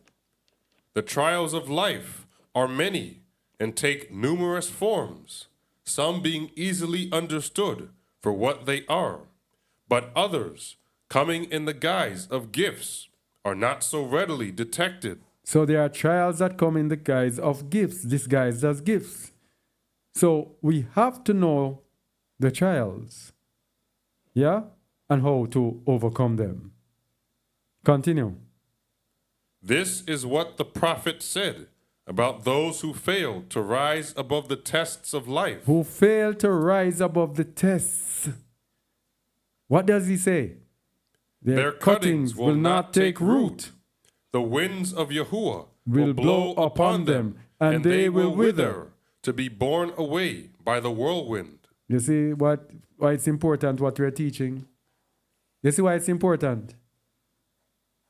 Why I keep pressing, be willing to go through this, be willing to take persecution, be willing to take tribulation, and you hear me like a stuck record. If you are not willing to do this, you will not take root. You will wither and be borne away by the whirlwind.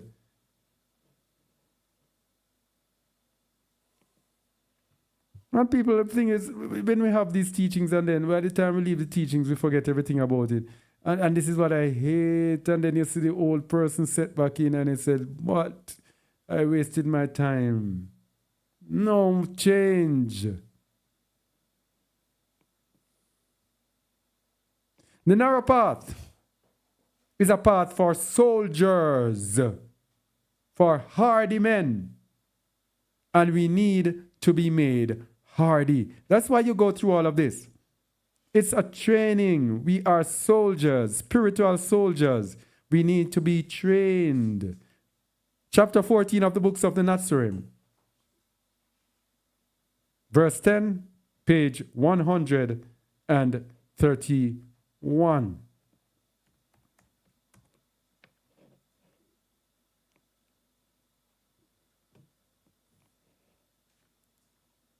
A crowd started to gather, and Yahusha returned to the boat. And as people began to jostle him, he ordered it to be taken out a little way. As he was getting into it, a scribe pushed forward, saying, "Let me join you, and I will follow wherever you go."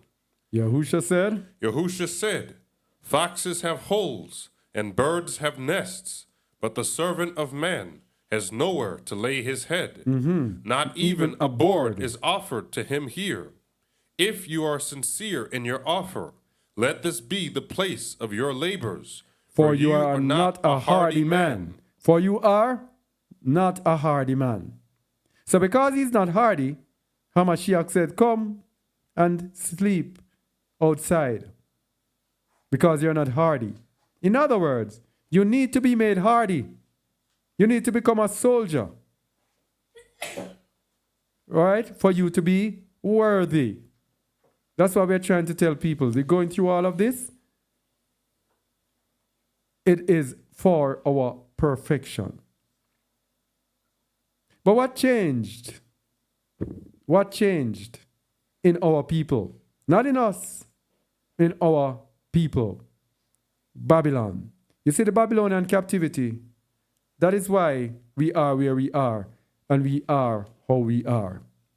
We were polluted in Babylon. That's why the Most High told us to come out of her. Jeremiah 51:6-7. That is why the Most High told us to come out of her. The pride of Babylon.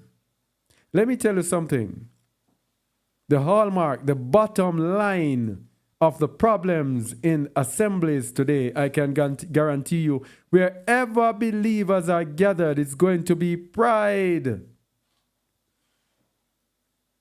The pride of Babylon that we left Babylon with. That is hard to come out of us. Pride. Jeremiah 51:6-7, please. Flee out of the midst of Babylon and deliver every man his soul. Be not cut off in her iniquity, for this is the time of Yahuwah's vengeance. He will render unto her a recompense. Babylon hath been a golden cup in Yahuwah's hand, that made all the earth drunken.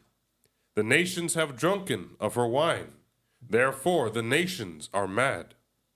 So, whenever you have drunken of Babylon's wine, we are going to be drunken.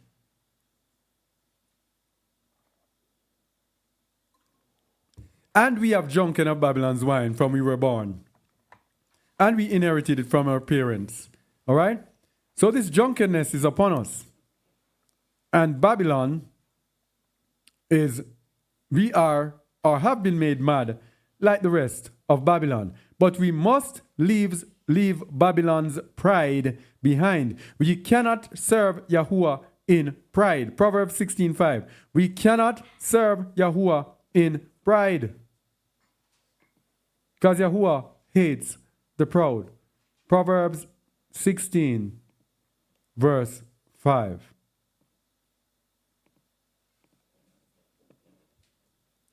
Everyone that is proud in heart is an abomination to Yahuwah. Though hand join in hand, he shall not be unpunished. So we know as believers, and we come here with our pride. It says it's an abomination to Yahuwah. True humility is what pleases the Most High. And not only that, it says, though hand join in hand, he shall not be unpunished. That means that's surety that you're going to be punished for your pride. So it behoves us to come out of Babylon. When we come out of Babylon, to reject this pride. Sirach 3:28. Pride. Sirach 3:28. Go ahead. In the punishment of the proud there is no remedy, for the plant of wickedness hath taken root in him. So we have to get rid of this plant of wickedness that is in us, that came out of Babylon. Babylon trained us in pride. Pride in dressing, pride in speaking, pride in education, pride in our looks, pride in what we own, pride in this, pride in that. And this is, by the way, one of the things that has messed us up, because we taught our children to have pride. Now we want to tell them to flee out of Babylon. And they are saying to go to Africa. All of their pride is there before them. They're not going to want to do that because we spoilt them in the ways of Babylon. But now we who have come out, we have to turn away from this pride. Jeremiah 50 verses 28 to 31. We have to turn away from this pride. Jeremiah 50.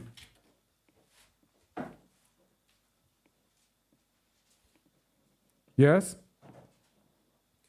The voice of them that flee and escape out of the land of Babylon, to declare in Zion the vengeance of Yahuwah, our Eluah, the vengeance of his temple. So this is us at this time. This was then, this is us. We are seeking to declare in Zion the vengeance of Yahuwah or Eluah in this end time. Verse 29. Call together the archers against Babylon, all ye that bend the bow, camp against it round about. Let none thereof escape. Recompense her according to her work, according to all that she hath done. Do unto her, for she hath been proud against Yahuwah, against the set apart one of Yasharel. So Babylon taught us also to be proud against Yahuwah. So when we come here saying we're serving Yahuwah, if we don't get rid of the pride of Babylon, we will also be proud against Yahuwah. Very simple. Verse 30. Therefore shall her young men fall in the streets, and all her men of war shall be cut off in that day, saith Yahuwah. Yahuwah speaks about the proud again. Continue. Behold, I am against thee, O thou most proud, saith Yahuwah Sabaoth. For thy day is come, the time that I will visit thee. Thou most proud. That's Babylon he's speaking about. Most proud.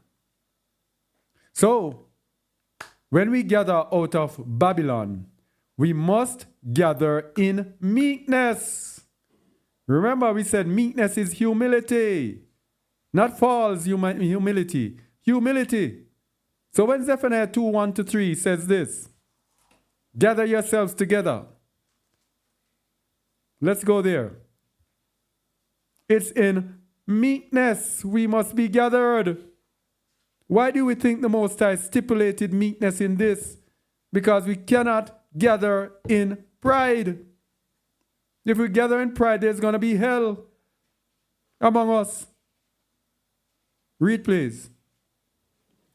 Gather yourselves together, yea, gather together, O nation not desired.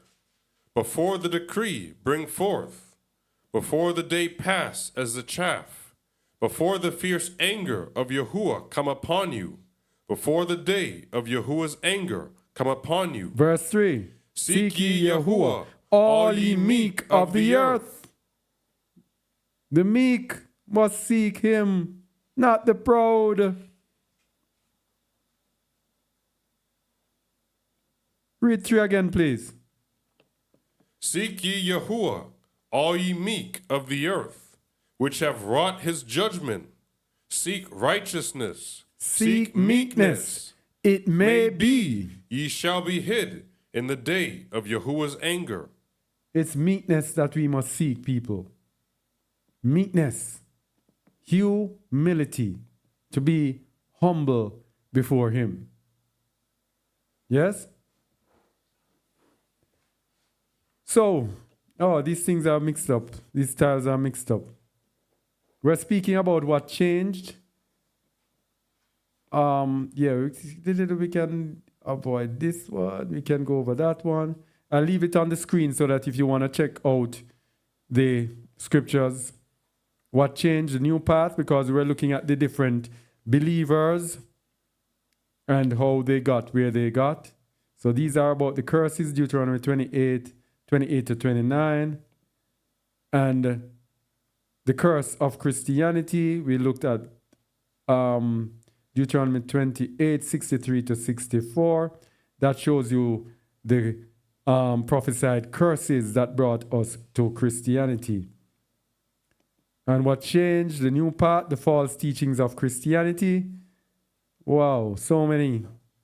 And let me see, 204, all right. So another time we can go through all of this because it will take too long. I have to be seeing how we can put it together. So the new path, the false teachings of Christianity, this is what brought us into where we are today. And probably we need to look at it as well because it has shaped our personalities today. All right, the false teachings of Christianity. Number one, the church as a business, a system of, gave them a system of control, ensure that a marketable, flesh-friendly doctrine had to be preached to attract and keep customers.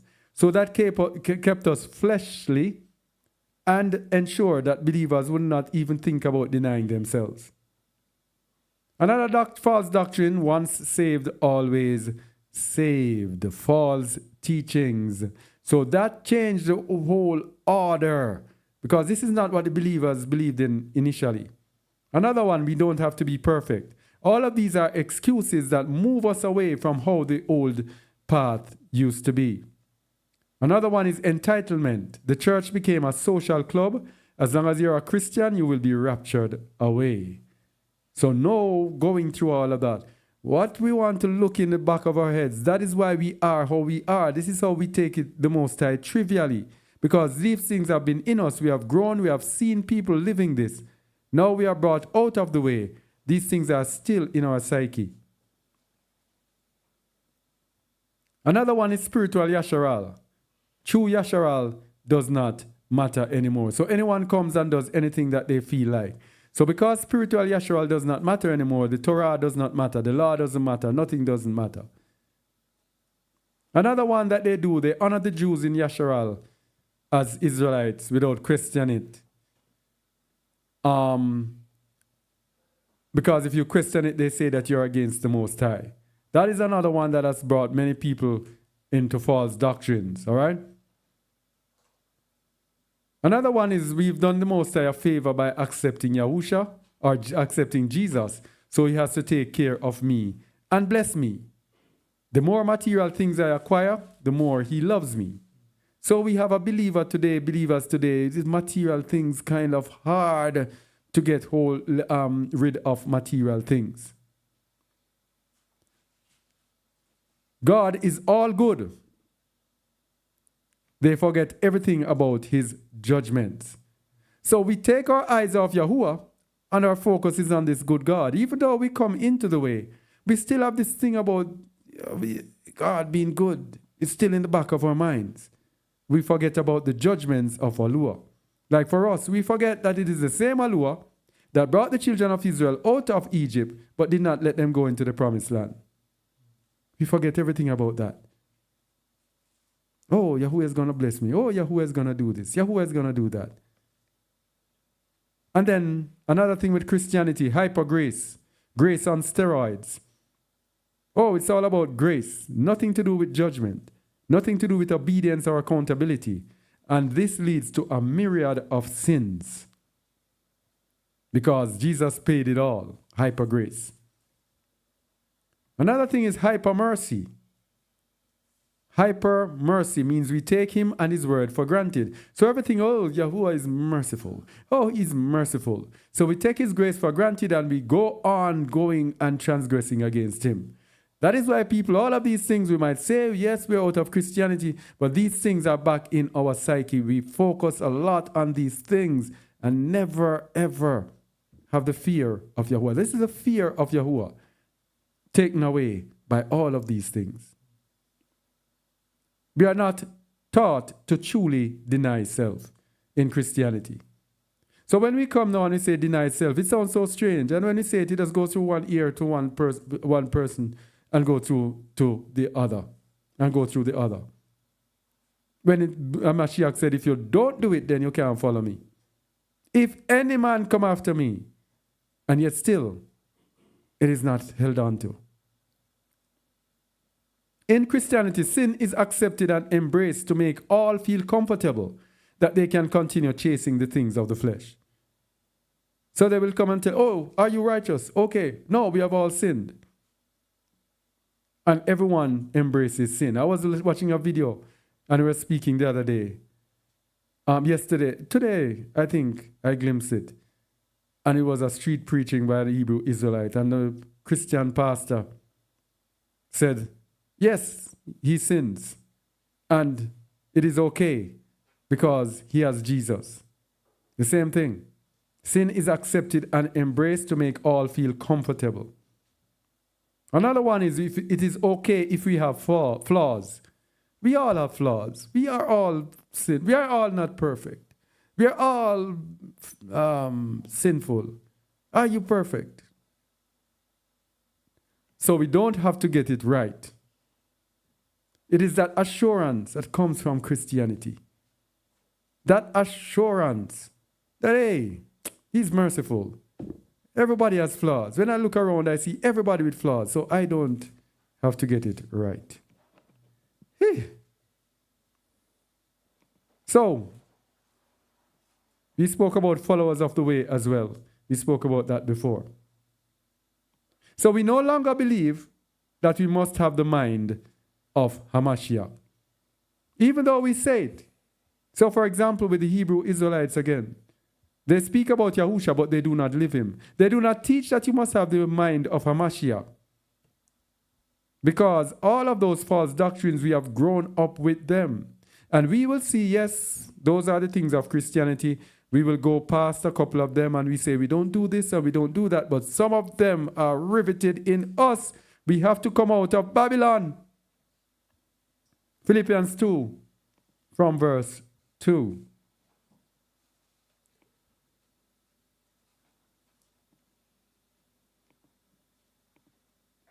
Many of us people, we are being deceived by religion. Fulfill ye my joy, that ye be like-minded, Having the same love, being of one accord, of one mind. This is what believers must be. Of one accord, of one mind. And these are those who he gives to have rule over us, are to instruct us in this direction. Verse 3. Let nothing be done through strife or vain splendor, But in lowliness of mind, humility, let each esteem other better than themselves. If every one of us esteem other better than ourselves, then guess what? There will be no strife. There will be no vain splendor. There will be humility all around. Verse 4. Look not every man on his own things, but every man also on the things of others. So, don't look on your own things only, but also on the things of others. Sharing, caring for each other. Verse 5. Let this mind be in you, which was also in Hamashiach, So Yahusha. this is where it begins. This is how you can be like this. You have to have the mind of Hamashiach. Verse 6.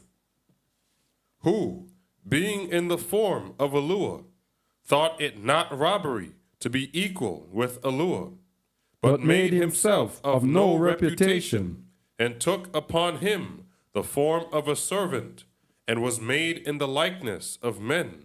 And being found in fashion as a man, he humbled himself, And became obedient unto death, even the death of the stake. This is where we need to go to.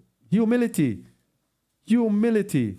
Obedience unto death. And as a result of him doing that, verse 9.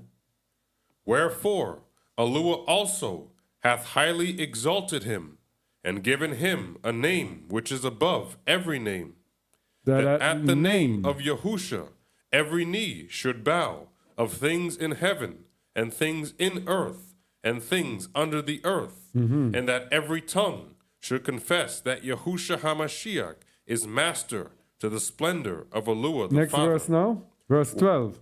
Wherefore, my beloved, As ye have always obeyed, not as in my presence only, but now much more in my absence, work out your own salvation with fear and trembling. Work out my brother's salvation. Work out your own salvation. Focus on yourself. And stop focus on other people. Focus on yourself. Make sure you are right standing. And then you can help somebody else. Focus on yourself. Work out your own salvation by walking in the righteousness, the image of Hamashiach.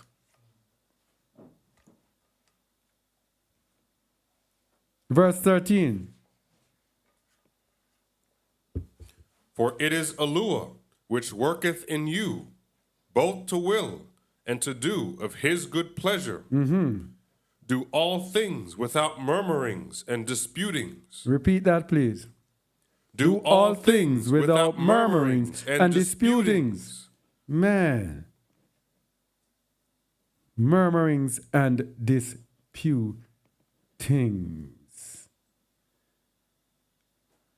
That disputings there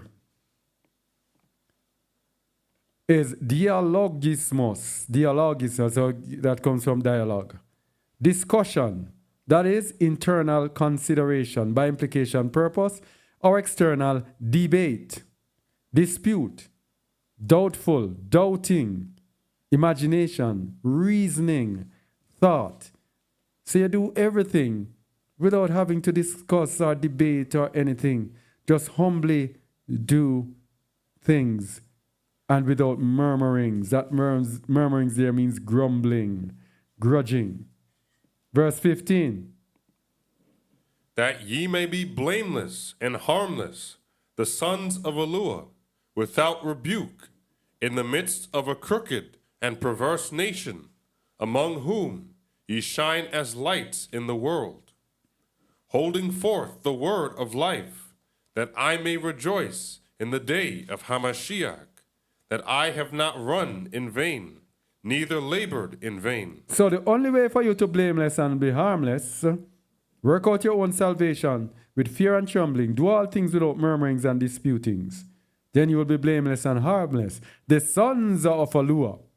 So to become the sons of Eluah, just get up and say you worship Yahuwah, and you follow Yahusha. You have to live the life. You have to live the life. So because of all of these things that you have gone through, these religions and deceptions and everything that we have gone through, because we have not denied ourselves, today we have a lot of faithless believers, a lot of believers who are lacking in faith. Luke 18 verses 1. The faith is the core of our walk. And Hamashiach prophesied it.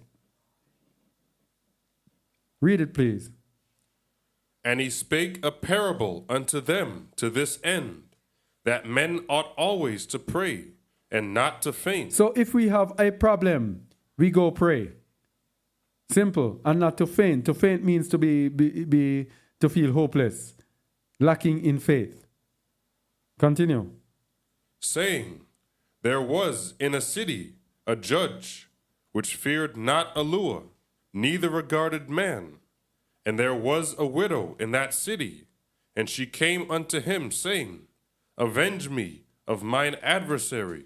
And he would not for a while, but afterward he said within himself, though I fear not Eluah, nor regard man, yet because this widow troubleth me, I will avenge her, lest by her continual coming she weary me. So this widow, her continual coming is her emanah. She tried the first time, it didn't work out.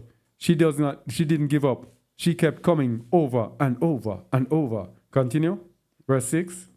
And the master said, hear what the unjust judge saith, and shall not Eluah avenge his own elect, which cry day and night unto him, though he bear long with them? So we have to cry day and night. We don't take matters in our own hands. We don't freak out. We cry day and night unto Allure. Walking in our in righteousness, in Yahuwah's righteousness, nevertheless. Verse 8. I tell you that he will avenge them speedily. Nevertheless, when the Son of Man cometh, shall he find faith on the earth? Hamashiach knew that in the days of Noah, the last days, when he returns, the world will be lacking in faith. There will be few faithful believers who will remain.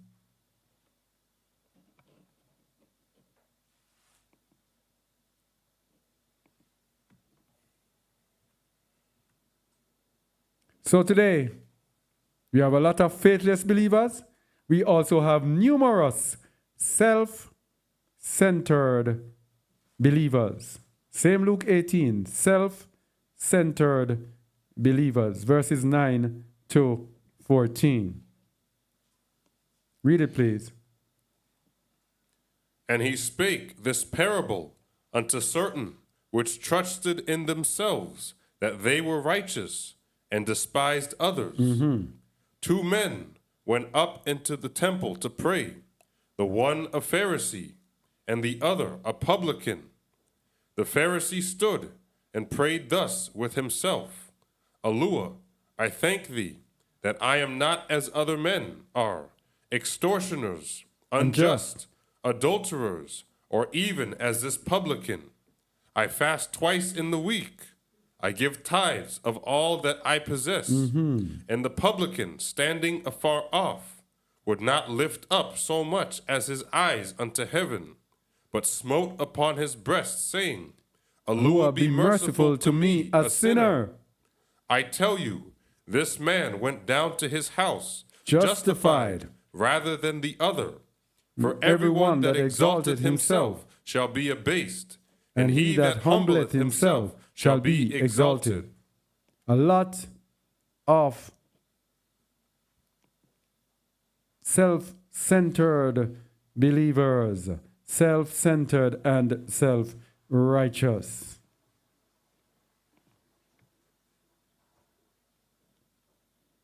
And we also have a lot of self-deceived believers.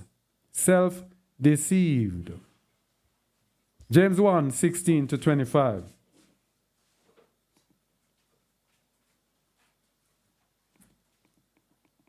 James 1, 16 to 25.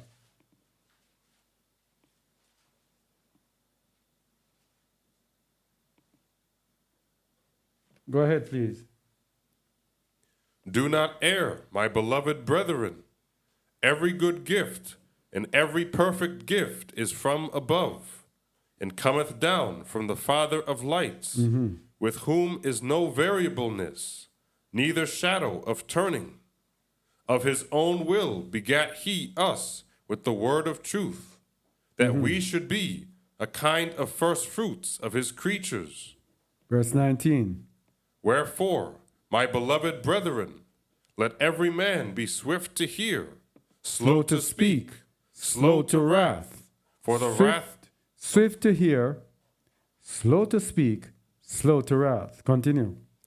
For the wrath of man worketh not the righteousness of Allure. So if we show wrath any at all, it's not the righteousness of Allure. So wrath, what's the meaning of wrath? Wrath, properly desire, as a reaching forth for excitement of the mind. That is by analogy, violent passion. Violent passion. Ire, which is anger, or justifiable abhorrence. By implication, punishment, anger, indignation, vengeance, wrath. So, this anger does not work the righteousness of the Most High. None at all. Verse 21. Wherefore, lay apart all filthiness and superfluity of naughtiness, and receive with meekness the engrafted word, which is able to save your souls. Lay apart all filthiness and superfluity of naughtiness, and receive with meekness. There is meekness again, humility again. the engrafted word which is able to save your souls. Verse 22. But be ye doers of the word, and And not hearers only, deceiving your own selves. So if we are hearers of the word and we don't do it, we are self-deceivers. We are deceiving our own selves. So there are many of us might know the scriptures and all of that, but if we are not doing it, we are self-deceived. This is what it's saying here. Verse 23. For if any be a hearer of the word, and not a doer, he is like unto a man, beholding his natural face in a glass. For he beholdeth himself, and goeth his way, And straightway forgetteth what manner of man he was. That's it. Verse 25. But whoso looketh into the perfect law of liberty, and continueth therein, he being not a forgetful hearer, but a doer of the work, this man shall be Barak in his deed. Yeah. So we have many self-deceived believers. Book of the Nazarene, chapter 9, page 96, verse 53. Page 96, this self-deceived. Verse 53. Read it, please. There is no reason why hypocrisy, the disease of the day, should come so naturally to men. But which of you is not contaminated by it? How many of you are self-deceivers, making excuses for these things? How is it you can readily detect the small faults in others, while being absolutely blind to your own much greater ones? What is the remedy for this? Work out your own salvation with fear and trembling. That will get you from trying to detect faults in others and not being able to see your own. Continue, please. How can you say to another, let me help you see more clearly, when you are practically blind yourself? You hypocrites and self-deceivers, first examine your own faults and failings before criticizing those of others. Examine our own selves first. Work out our own salvation with fear and trembling. All right. And as the time is going, there are many verses on self-deception. Chapter 7, verses 34 to 37, page 975.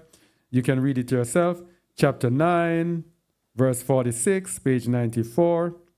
Chapter 15, verses 30 to 33, page 146. Now, these are the self-righteous believers. I think we might have to do one or two. All right, let's go to page 75, chapter 7, verse 34 to 37. 75. So there will be many self-righteous believers in the end time. Read it, please. On another Shabbat, Yahusha came out of the temple to be accosted by a man with a paralyzed arm who said, Master, I am a mason who can no longer be useful and must humiliate myself by begging for food to feed my family. Let me become a whole man again, not for my sake, but for the sake of those depending upon me. Nearby stood some self-righteous members of the congregation who watched closely to see what Yahusha would do. But he, knowing their thoughts, called them over and said, Let me know your views concerning the keeping of the Shabbat.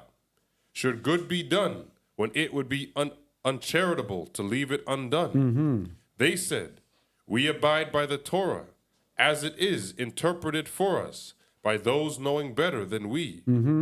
Yahusha became angry and was hurt in his heart for their hard-heartedness, and wrongful interpretation of the Torah were indications of their spiritual apathy. Yes. So he healed the man's arm.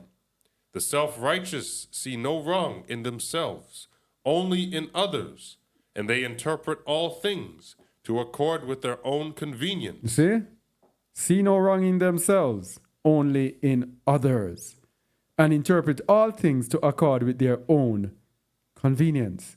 So in order to avoid the self-righteousness, that is why we must be led. We must be led and instructed so we don't get carried away with self-righteousness. So what happened with the self-righteous ones? Here's an attribute of self-righteous. Then the self-righteous ones left plotting among themselves, and they decided to become supporters of Herod, who was against Yahusha.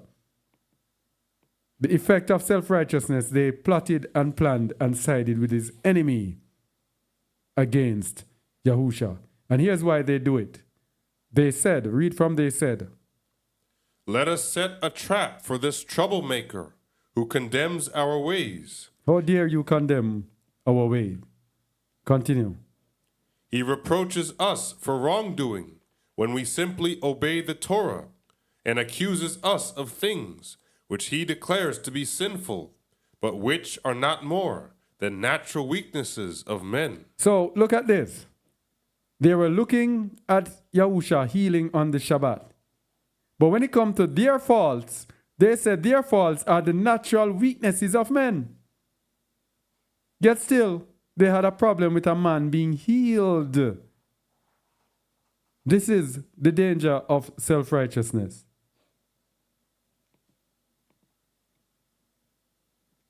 Let me go back. Chapter 9, verse 46, page 94. Let me see if we can do it quickly. Page 94. What did I say? Verse 46. If you overlook the failings of others and forgive people for the wrongs they have done to you, then the burden of your own will be alleviated. The burden of your own will be alleviated if you overlook the failings of others and forgive people for the wrongs done to you. People, these are all things that are required for righteousness that is in Yahusha. Without this, we go back to our topic. Without this, we will be deceived in religion. Religion is just going through the routines, not getting to the core heart of it, which is a changed heart, a changed mind, a changed soul. We're not entering into the kingdom because we left or because we're in his congregation or we fled out of Babylon or some little.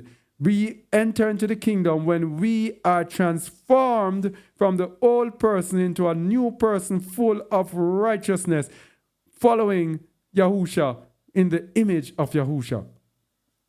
That has to be our focus. Righteousness, to change and transform myself and overlook the failings of others and forgive people for the wrongs that they have done to us. Continue. Also, when you fast or undertake an obligation, do not be like the hypocrites who lengthen their faces, going about it self-righteously, bringing themselves to the attention of others. All right, that wasn't... Let me see if I can do this one verse as well. Let me see if this... Let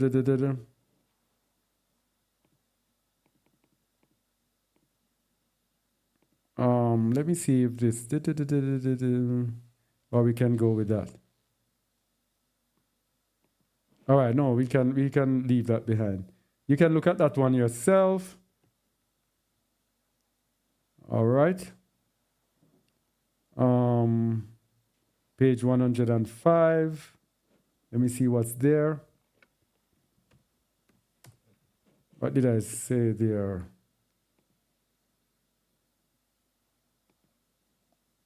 (34 to 35). Let me see what's there. If you can just look at that yourself.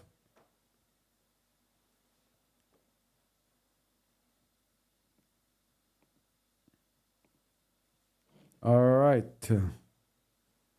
Read 34 to 35, page 105.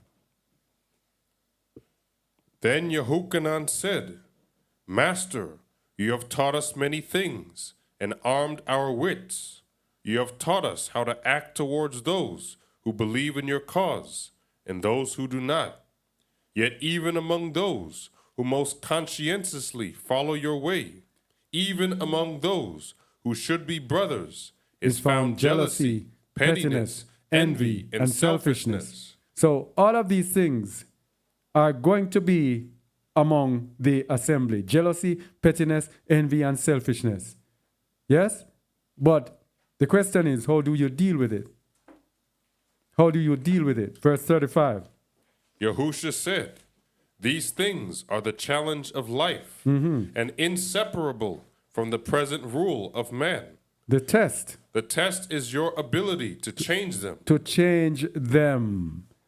So when we are in an assembly and we find people with shortcomings, the test is how can we change these people. Very simple. Not for us to condemn them, but to change them. Continue. The corn will be? The corn will be gathered into the storehouse of the Ruach, and the chaff cast into the fires of transmutation. So when we are able to overcome these things, we will be gathered in the storehouse. And the chaff, those who fail to do these things, will be burnt in the fire.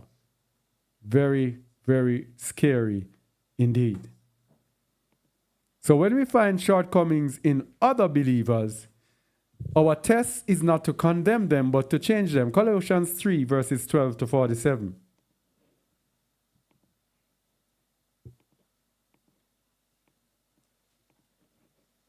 What did I say? 12 to 47. 12 to 17. Go ahead, please. Put on therefore, as the elect of Elua, set apart and beloved, bowels of mercies. Bowels of mercies. Continue. Kindness. Humbleness of mind. Meekness. Long-suffering. Forbearing one another. And forgiving one another. If any man have a quarrel against any, even as Hamashiach forgave you, so also do ye. Continue. And above all these things, put on love, which is the bond of perfectness. And let the peace of Elua rule in your hearts, to the which also ye are called in one body, and be ye thankful. Let the word of Hamashiach dwell in you richly in all wisdom, teaching and admonishing one another in psalms and hymns and spiritual songs, singing with favor in your hearts to the Master. And whatsoever you do, in word or deed, do all in the name of the Master Yahusha, giving thanks to Elua and the Father by him. Put on therefore as the elect, set apart and beloved, bowels of mercies, kindness, humbleness of mind, meekness, long-suffering, forbearing one another, and forgiving one another. If any man have a quarrel against any, even as Hamashiach forgave you, so also do ye. This is the old path. This is righteousness. And above all these things, put on love, which is the bond of perfectness. So it is love that cements everything together. So the choice is ours. We're coming down to the end now. The choice is ours. Page 83, chapter 8, verse 44. The choice is ours. Page 83. We have a choice. Verse 43, I said, yeah. Yahusha replied, What they do is not good, and therefore must be evil. But though their wrongdoing may be great in the eyes of men, it is small in the eyes of Elua, compared with the evil done by those who stand behind the deed. All right, so this is telling us that not all sin is equal, by the way. And even in 1 John 5:16, I think it says, there's a sin unto death. I do not say you should pray for that sin. Anyway, that's just a side note to stir up the mind. Anyway, many, blameless in the eyes of men, will not escape the judgment of eternity. blameless in the eyes of men. So we look blameless and look perfect in the eyes of men, but the Most High sees and knows all. Verse 44. The disinherited say, all things will change when Yahuwah wills it. But I tell you, the Father will not do the work of his sons. The deliverer comes to take men to their places of labor and will ease their burdens there, but he cannot undertake the whole of the task. We have to take action. It is up to us. The choice is ours. Continue. He will initiate the rule of Eluah, but cannot force it upon men. He will teach them to judge the underprivileged justly and to deal harshly with the arrogant. To deal harshly with the arrogant. You see the teaching here? Those who are arrogant, the early believers dealt harshly with them. Those who are proud were dealt harshly with, because pride has no place in a believer. But sadly, Babylon has smeared us so terribly. Next, the rich. The rich will be less rich, and the poor less poor. He will point the feet of men towards the path of perfection, but cannot carry them along it. You see? So what we said today can point you along the path of perfection, but we cannot carry you along it. You have to make up your mind. You have to make a decision within yourself if you want to get back to the old path, which is a good way, so you can find rest for your soul. Earthly kings. Earthly kings can drive men to fulfill their tasks, but no one can be driven along the path to splendor. Only those who guide and lead can take men this way. You see that? Say that part again. Only those? Only those who guide and lead can take men this way. That is why the Most High called us. Those who guide and lead can take men this way. So Yahusha is the one who guides and leads, but guess what? Ruach Amat. He calls and he chooses those who have the rule over you, who watch for your soul. So he calls us, he's not here, but his Ruach is here. And so his presence is felt through his Ruach among those who he calls to lead you.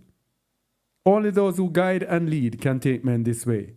So for me, example, that is my task, to take you along the path to splendor. That is my task.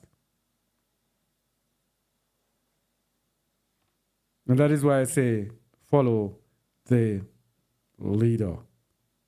That is what I'm charged to do, and that is my entire life. I have nothing else to do, nothing else focused on, but to get you into the kingdom. So, we have a choice. We can choose the convenient way. We can choose the easy way. Page 107, verse 44, chapter 10. Page 107. We can choose the easy way. 44. Yahusha said, many will flock to my cause, but few will be chosen to serve. Say that again. But many will flock to my cause, but few will be chosen to serve. Hey. Few will be chosen to serve. This is not an easy thing. This is not a simple thing. It is a thing of giving up the old self, giving up the self, sacrificing the self. Continue. Many will follow my way, but turn aside at the obstacles. That's why here when pressure starts, people start thinking about running. The obstacles, willing to turn aside at the obstacles. It's too hard. Continue.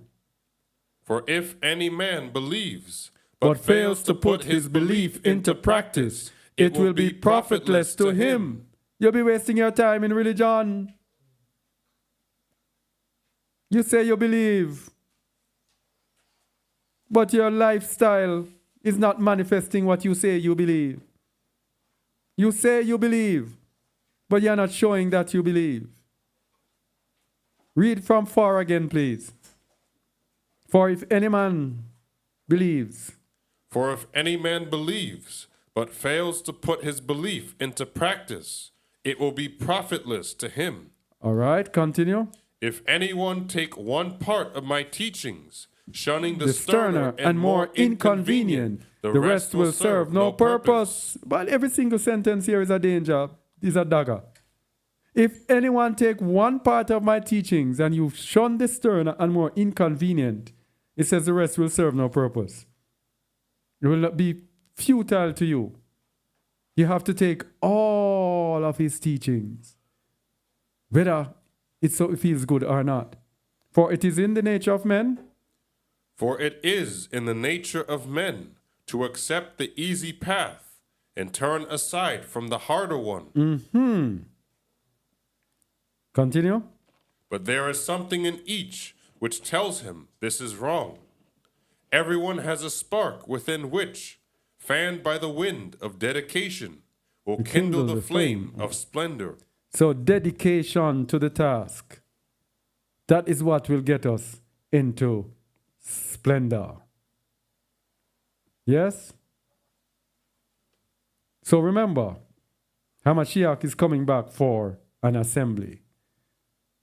He is coming back for an assembly that is without spot and blemish.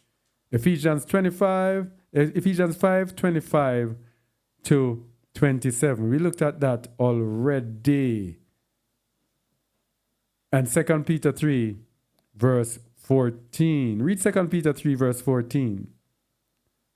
The perfect believer.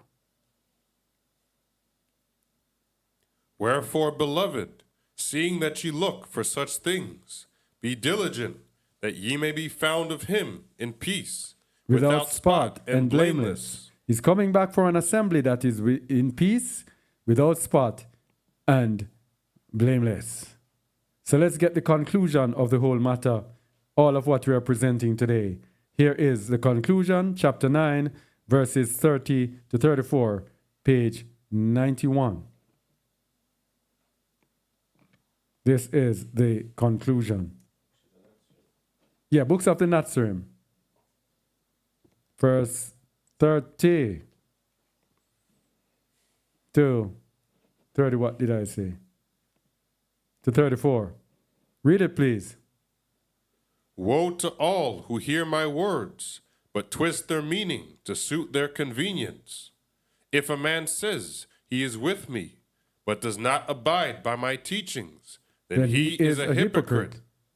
If he says, but I live in circumstances where this does not apply, he is a liar. So what is he saying here? His teachings are forever. Are forever. It's not going to come a time like now where you can say, oh, these things don't apply now. No. Continue. Far better that such as these say, we are against you, for until they do, the world will not be reborn. So in other words, it's saying that if you are a hypocrite, if you don't abide by his teaching, it is better you become his enemy. Yeah? Rather than to say that you are following his teachings and are not. Verse 31. I bring light to the threshing floor of life, where suffering and misfortune are the flails, tribulation and distress, the winnowing fan, and the wisdom of Yahuwah, the winnowing shovel. So here he's telling us what following Yahusha means. The threshing floor of life, where suffering and misfortune are the flails, tribulation and distress, the winnowing fan, and the wisdom of Yahuwah, the winnowing shovel. So the wisdom of Yahuwah is going to facilitate us going through all of these tribulation and distress, because that is what perfects us. Here the wheat. Here the wheat is separated from the husks. The chaff is thrown out, and the good grains gathered up. This is the separation. This is what causes the separation, people. The threshing floor, suffering, misfortune, tribulation, distress. That is what divides the wheat from the chaff. Verse 32. I come to build a new temple, and if you say, these are good teachings, and take them to your heart, but tomorrow revile your neighbor and deceive your kinsman, you are an unstable brick.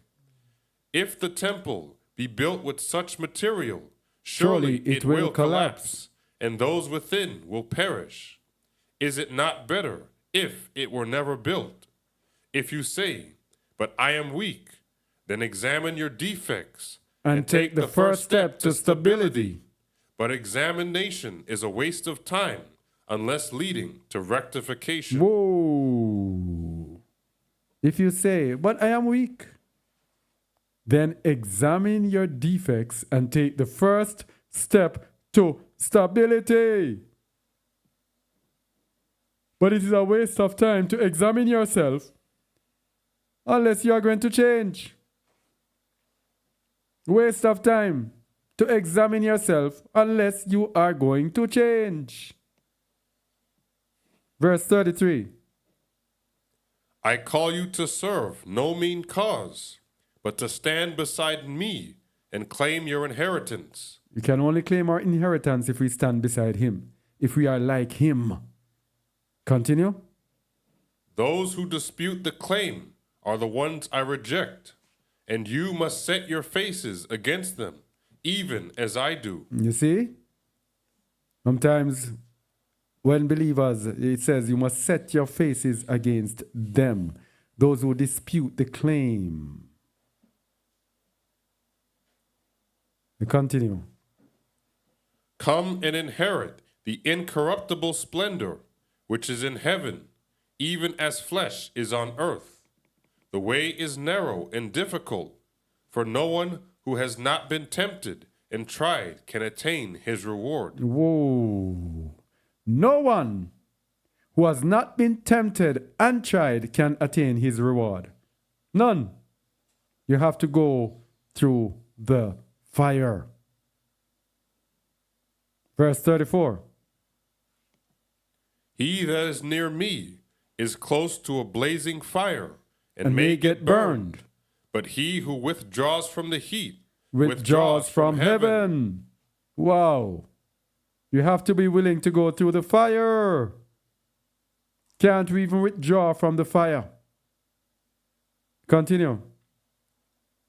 Some have said, the yoke of the Torah sits heavy on our shoulders. But I tell you, I come not to lighten, but to magnify the responsibility. Moshe brought the Torah, which says not to kill. But I say, any who releases anger on his brother without just cause shall not escape judgment. And that is where we end, because it's going into the different things that are, I think, in Matthew 5. Any who releases anger on his brother without just cause shall not escape the judgment. People, we have been brought up into a false way. We have been brought up in deception. We have been brought up into this new way that Satan has charted for us through religion. Once it started in Christianity, then now we are walking in the way Hebrew Israelite has come up. I did a little thing on Hebrew Israelite and I can't find it.